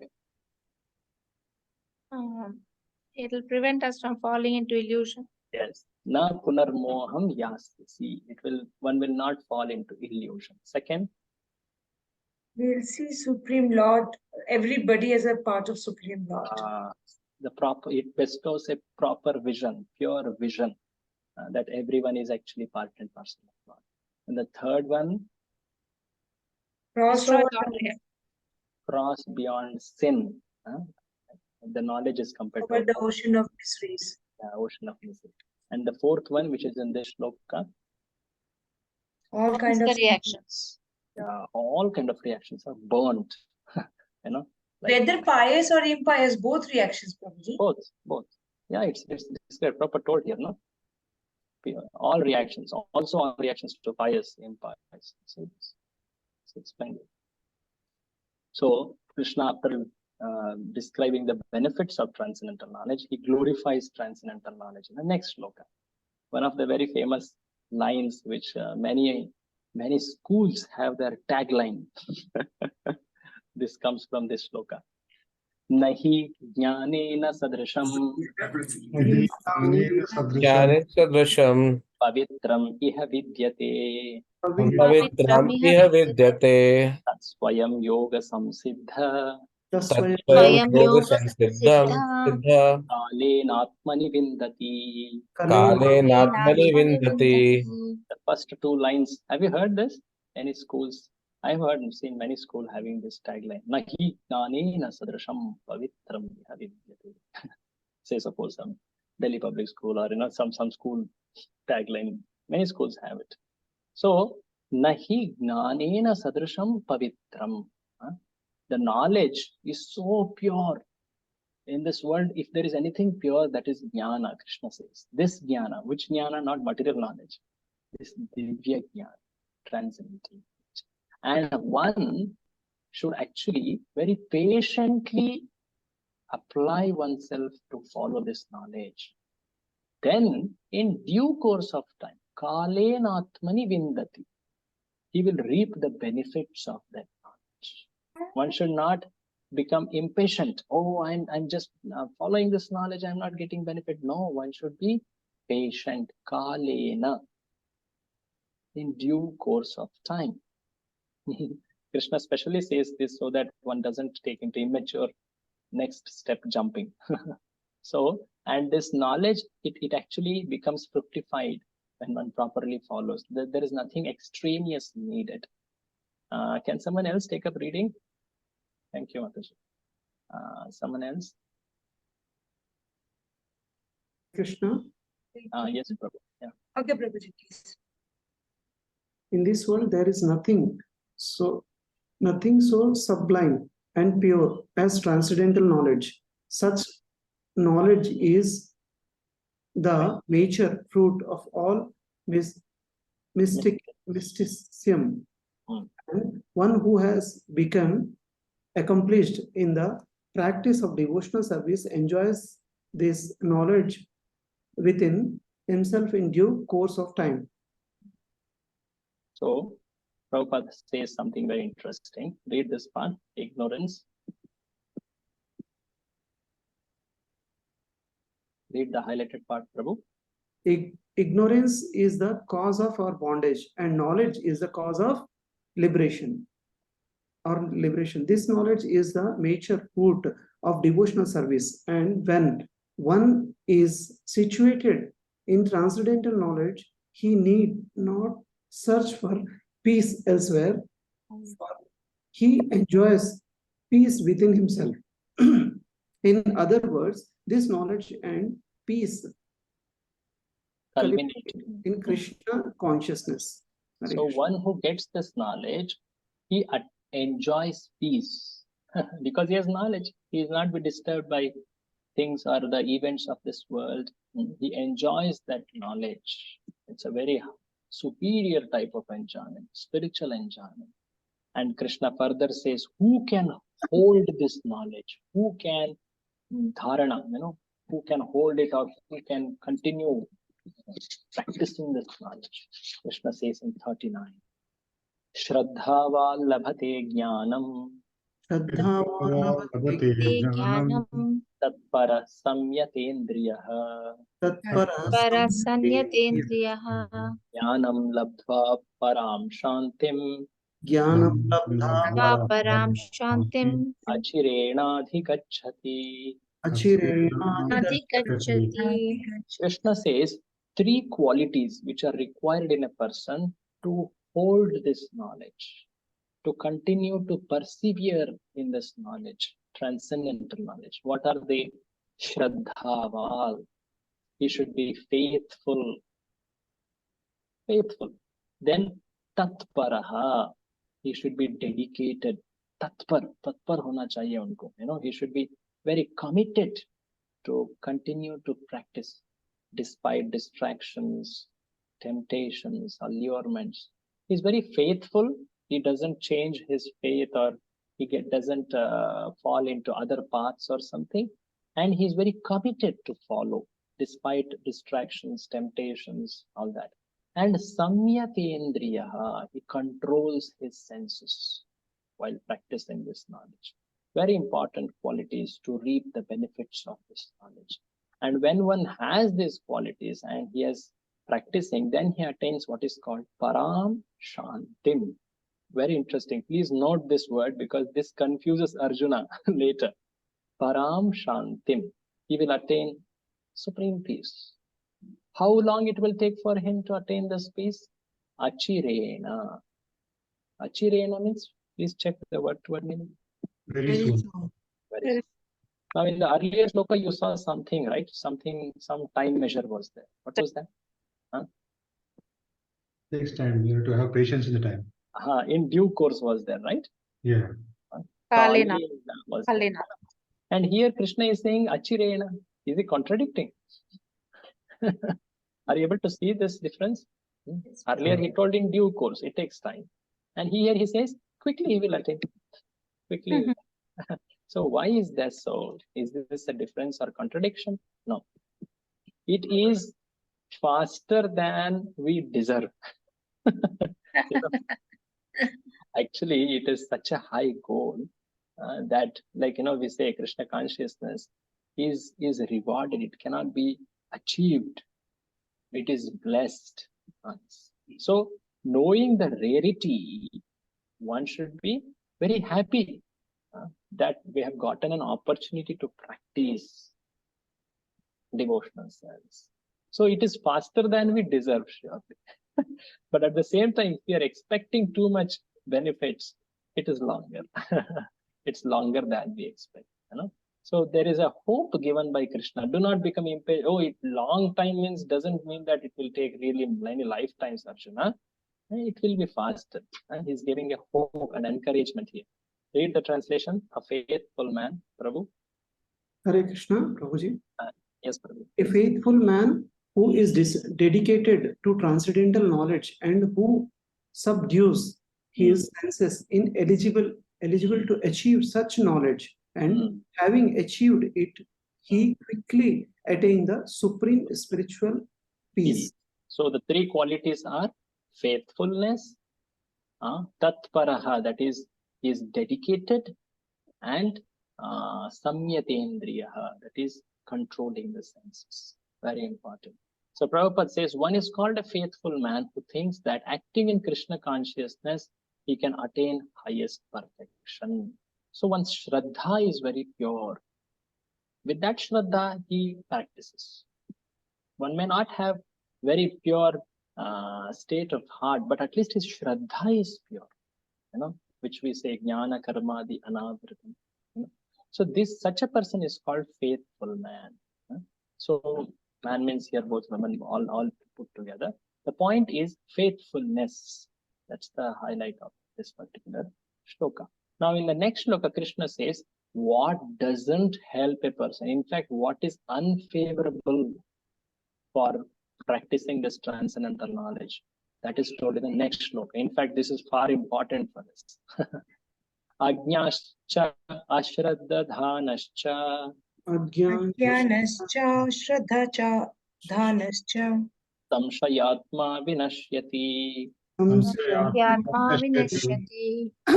lokosti na paro Lokosti na paro. na sukham samshayatmanah. Na sukham samsarshmanah. So 3 qualities will not help a person applying this transcendental knowledge. What is that? First one is ajna, one who doesn't have knowledge. So he doesn't have faith also. Ashraddadhanascha, the second type. He has knowledge, but he doesn't have faith in that knowledge. He has read something from Shastra here, that, but he doesn't have faith. He is not applying it. And third person is far important. He is having some knowledge. He's following also little, but he doubts. Hey, does it really help? Does it really purify me? Does it really help me to attain spiritual abode? So he doubts. So such a samshaya is very unfavorable for a person pursuing this path. In fact, Krishna says, for a doubting person, samshayatma, there is no happiness, sukham, in this world nor in the next world. So Krishna very much condemns the doubting soul. See here, doubt doesn't mean just having a question. Doubt means to suspect the knowledge and the source of knowledge. In the mood of question, which is called prashna, where a person says, oh, I don't know this, I should hear. I respect the teacher and the knowledge, but I don't know how to understand it. So let me ask. That's the mood in questioning. But the mood of a doubting person is he suspects. He in fact challenges. He disbelieves the authority of the source. So that is far dangerous. Please read the translation, Prabhu. But ignorant and faithfulness person who faithless. Faithless person who doubt the revealed scripture do not attain God consciousness. They fall down. For the doubting soul, there is happiness neither in their world nor in the next. Read the highlighted part. Persons who are almost like animals, have no faith in or knowledge of the standards revealed scriptures, and some, even though they have knowledge of or can cite passages from the revealed scriptures, have actually no faith in these words. And even though others may have faith in scriptures like Bhagavadgita, they do not believe in or worship the personality of a Godhead. Sri Krishna, such person cannot have any standing in Krishna consciousness. So clearly there are three types of mentality. One is no knowledge, no faith.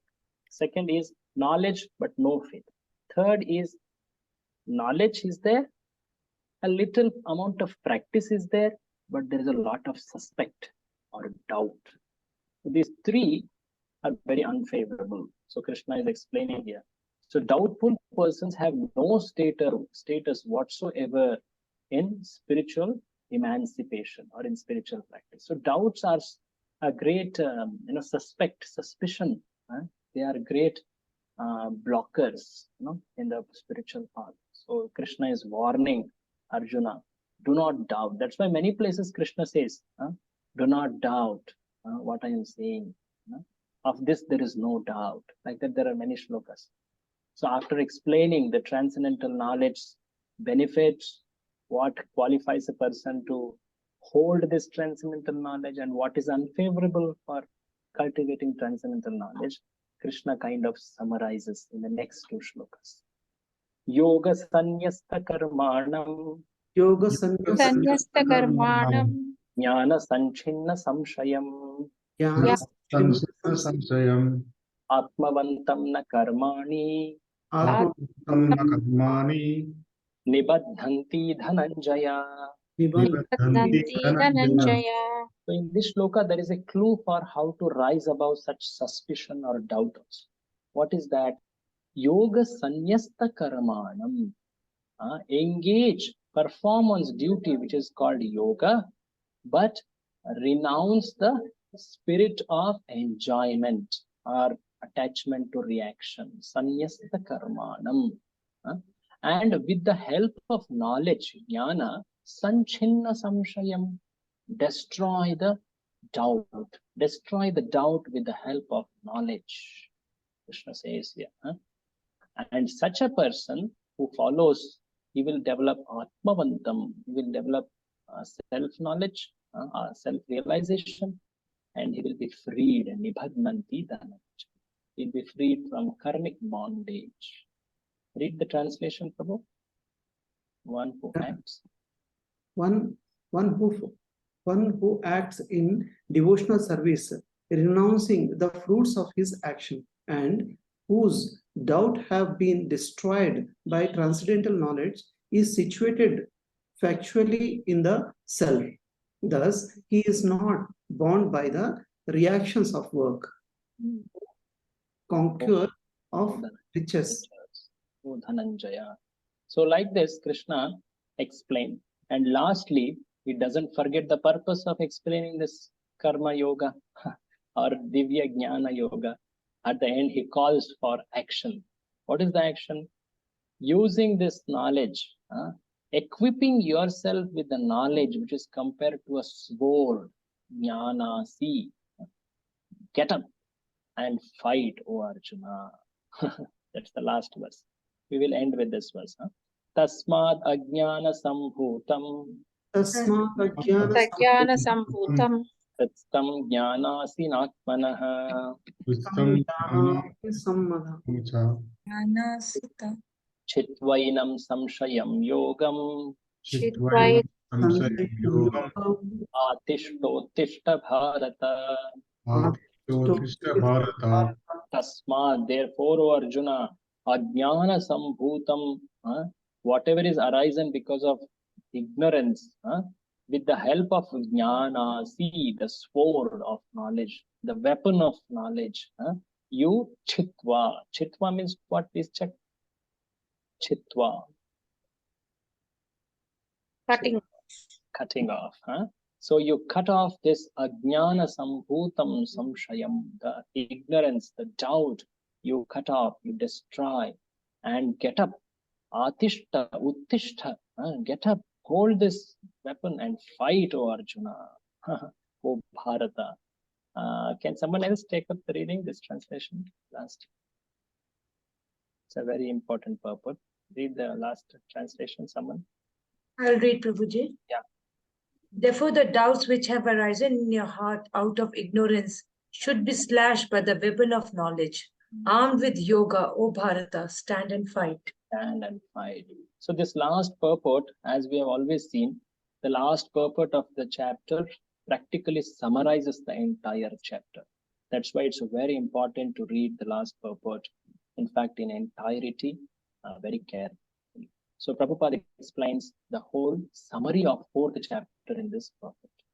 Please read the purport right from beginning. The yoga system instructed in this chapter is called Sanatan Yoga, or eternal activities performed by the living entity. This yoga has 2 divisions of sacrificial action. One is called sacrifice of one's material possessions, another is called knowledge of self, which is pure spiritual activity. If sacrifice of one's material possessions is not dovetailed for spiritual realization, then such sacrifice becomes material. But one who performs such sacrifices with a spiritual objective or in devotional service makes a perfect sacrifice. So far what we just now read is that there are 2 types of activities. One is to sacrifice possessions. Another is to act in proper knowledge, which is a spiritual activity. Spiritual activity is nothing but acting in spiritual knowledge. So that is very important. So Prabhupada explained this, and now onwards he explains there are 2 divisions in spiritual activity. Please read this. When we come to spiritual activities, we find that these are also divided into 2, namely understanding of one's own or one's constitutional position, and the truth regarding the Supreme Personality of Godhead. One who follows the path of Bhagavadgita as it is can very easily understand these 2 important divisions of spiritual knowledge. For him, there is no difficulty in obtaining perfect knowledge of the self as part and parcel of the Lord. And such understanding is beneficial, for such a person can easily understand the transcendental activities of the Lord. So there are two things, One is called understanding one's self, which is called self-realization. Another is understanding the Supreme Lord, which is called Absolute truth. God realization. Yeah, absolute truth also. So there is self-realization, there is God realization. And Krishna explained the knowledge, Prabhuji, knowledge about both. Yeah. Does that mean realizing self and Supreme Lord means Paramatma and Bhagwan? Yeah. So self-realization means to understand oneself as Atma, which comes by Sankhya Yoga, which we saw in the second chapter. But truly, the spiritual activity completes only when one understands the Supreme Lord, which is God realization. So that is about understanding Paramatma, Bhagavan. There is progression in it. So Krishna has explained that. He told about himself in this chapter. So one who follows these two divisions, for him there is no difficulty in obtaining perfect knowledge. That is really beneficial. So Krishna, Prabhupada explaining this. So can you read ahead? One who does not understand. One who does not understand the instructions of the Gita is faithless and is to be considered to be misusing the fragmental independence awarded to him by the Lord. In spite of such instructions, one who does not understand the real nature of the Lord as the eternal, blissful, all-knowing personality of Godhead is certainly fool number one. Ignorance can be removed by a gradual acceptance of the principles of Krishna consciousness. Krishna consciousness is awakened by different types of sacrifices to the demigods, sacrifice to Brahman, sacrifice in celibacy, in household life, in controlling the senses, in practicing mystic yoga, in penance, in foregoing material possessions, in studying the Vedas, and in partaking of the social institutions called Varnashrama Dharma. All of these are known as sacrifice, and all of them are based on regulated action. But within all these activities, the important factor is self-realization. See, Prabhupada described all the yajnas, and the important factor, which is self-realization, which is equated with transcendental knowledge, also God realization, which is a further advancement of it. So like this, he summarized the yajna section. Now he continues to explain the faith and doubt, which we just now read last part. One who seeks that objective in the real student is the real student of Bhagavad Gita. But one who doubts the authority of Krishna falls back. One is therefore advised to study Bhagavad Gita or any other scripture under a bona fide spiritual master with service and surrender. A bona fide spiritual master is in thus disciplic succession from time eternal, and he does not deviate from all the instructions of the Supreme Lord as they were imparted millions of years ago to the Sun God, and from whom the instructions of Bhagavad Gita have come down to the earthly kingdom. One should therefore follow the path of Bhagavad Gita as it is expressed in the Gita itself, and beware of self-interested people after personal aggrandizement who would deviate from others from the actual path. The Lord is definitely the supreme person, and his activities are transcendental. One who understands this is a liberated person from the very beginning of his study of Bhagavad Gita. So this kind of completes the fourth chapter, titled as Transcendental Knowledge. So in this chapter of Transcendental Knowledge, we have seen three major sections. The first section, which is about transcendental knowledge about the Supreme Lord, where we saw how Lord is different from the jivas, liberated and conditioned both together, and why he comes to this world, what are the purposes, what benefits one receives by knowing about in Tattva. And then there was a discussion about how Lord is not affected by this world. And then later we discussed about yajnas, the nishkama karma performed in the mood of sacrifice or yajna. There were lot of descriptions of varieties of yajna, which culminate in jnana or transcendental knowledge. Today we saw how one can attain transcendental knowledge, that is by following the spiritual master. The three important key words to keep in mind while following spiritual master. What are they? Any of you remember? That's the most important part. Submissiveness, Pranipata, submissiveness, inquiry, Inquiry. inquiry, pariprashna, then and service. Sevaya. sevaya. By following the Guru and receiving the transcendental knowledge, one gets so much benefits. He is risen above illusion. All the kinds of reactions are destroyed, and ultimately, even the doubts are also destroyed. One should very faithfully, very committedly, with the control of senses, one should follow this transcendental knowledge. So after this, Krishna kind of pauses, and Arjuna has a question here. is a question, very interesting question, which is one continuous question which is asked again and again in Bhagavad Gita, which we will see in the next chapter. So Can I ask a question? The chapter, and we will start 5th from Friday. Can I ask you a question, Prabhu? Yeah. Prabhuji, in the last few shlokas, is devotional service and transcendental knowledge being used as synonyms? So we can use them as synonyms. Yes. Actually, conventional sense, transcendental knowledge is knowledge of Atma, which an Nishtama Karma Yogi has. But Prabhupada, as earlier also had explained, by seeing it from the higher standpoint of devotional service, a devotee who understands Krishna, that's what Krishna also described in this particular chapter in the beginning, who understands Krishna, his appearance, his activities, which is transcendental knowledge, then that becomes devotional service. Yeah, Prabhuji, I have the similar question because understanding is enough, he's saying. Yeah, in Tattva. Tattva. Yeah. That should not be difficult, no, Prabhu. For many people, I don't know why it's so difficult. Only when one approaches the right source, parampara, and very truly one should take help of those qualities, faith, commitment, and control of senses. We saw one of the shlokas. Then one will realize that.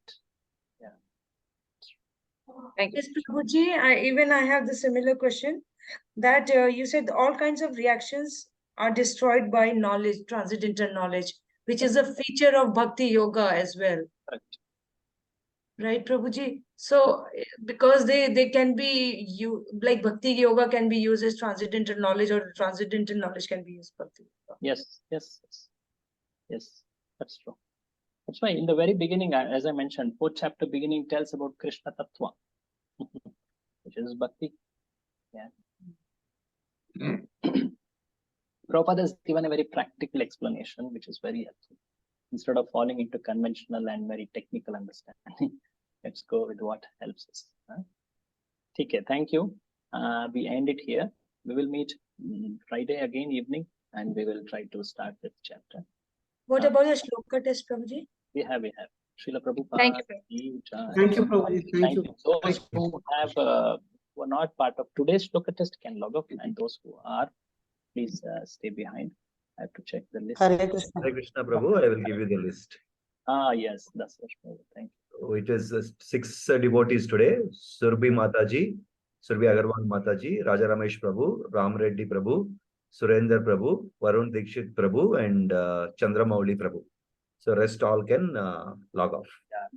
Others can take the liberty to drop off. So yes, the first devotee, please raise hand. I will highlight.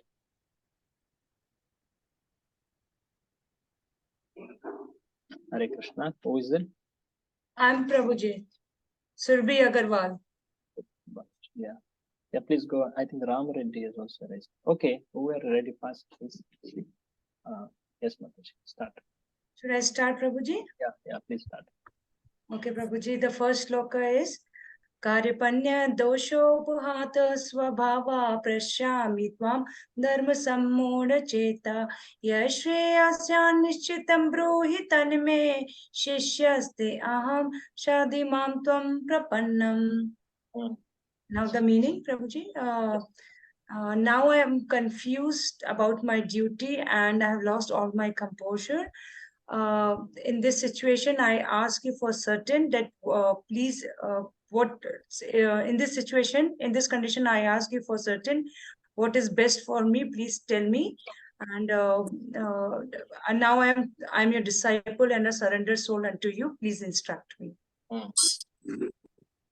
Second is dehi no asmin yatha dehe kaumaram yauvanam jara tata dehantara prapte dhiras tatra namuhyati.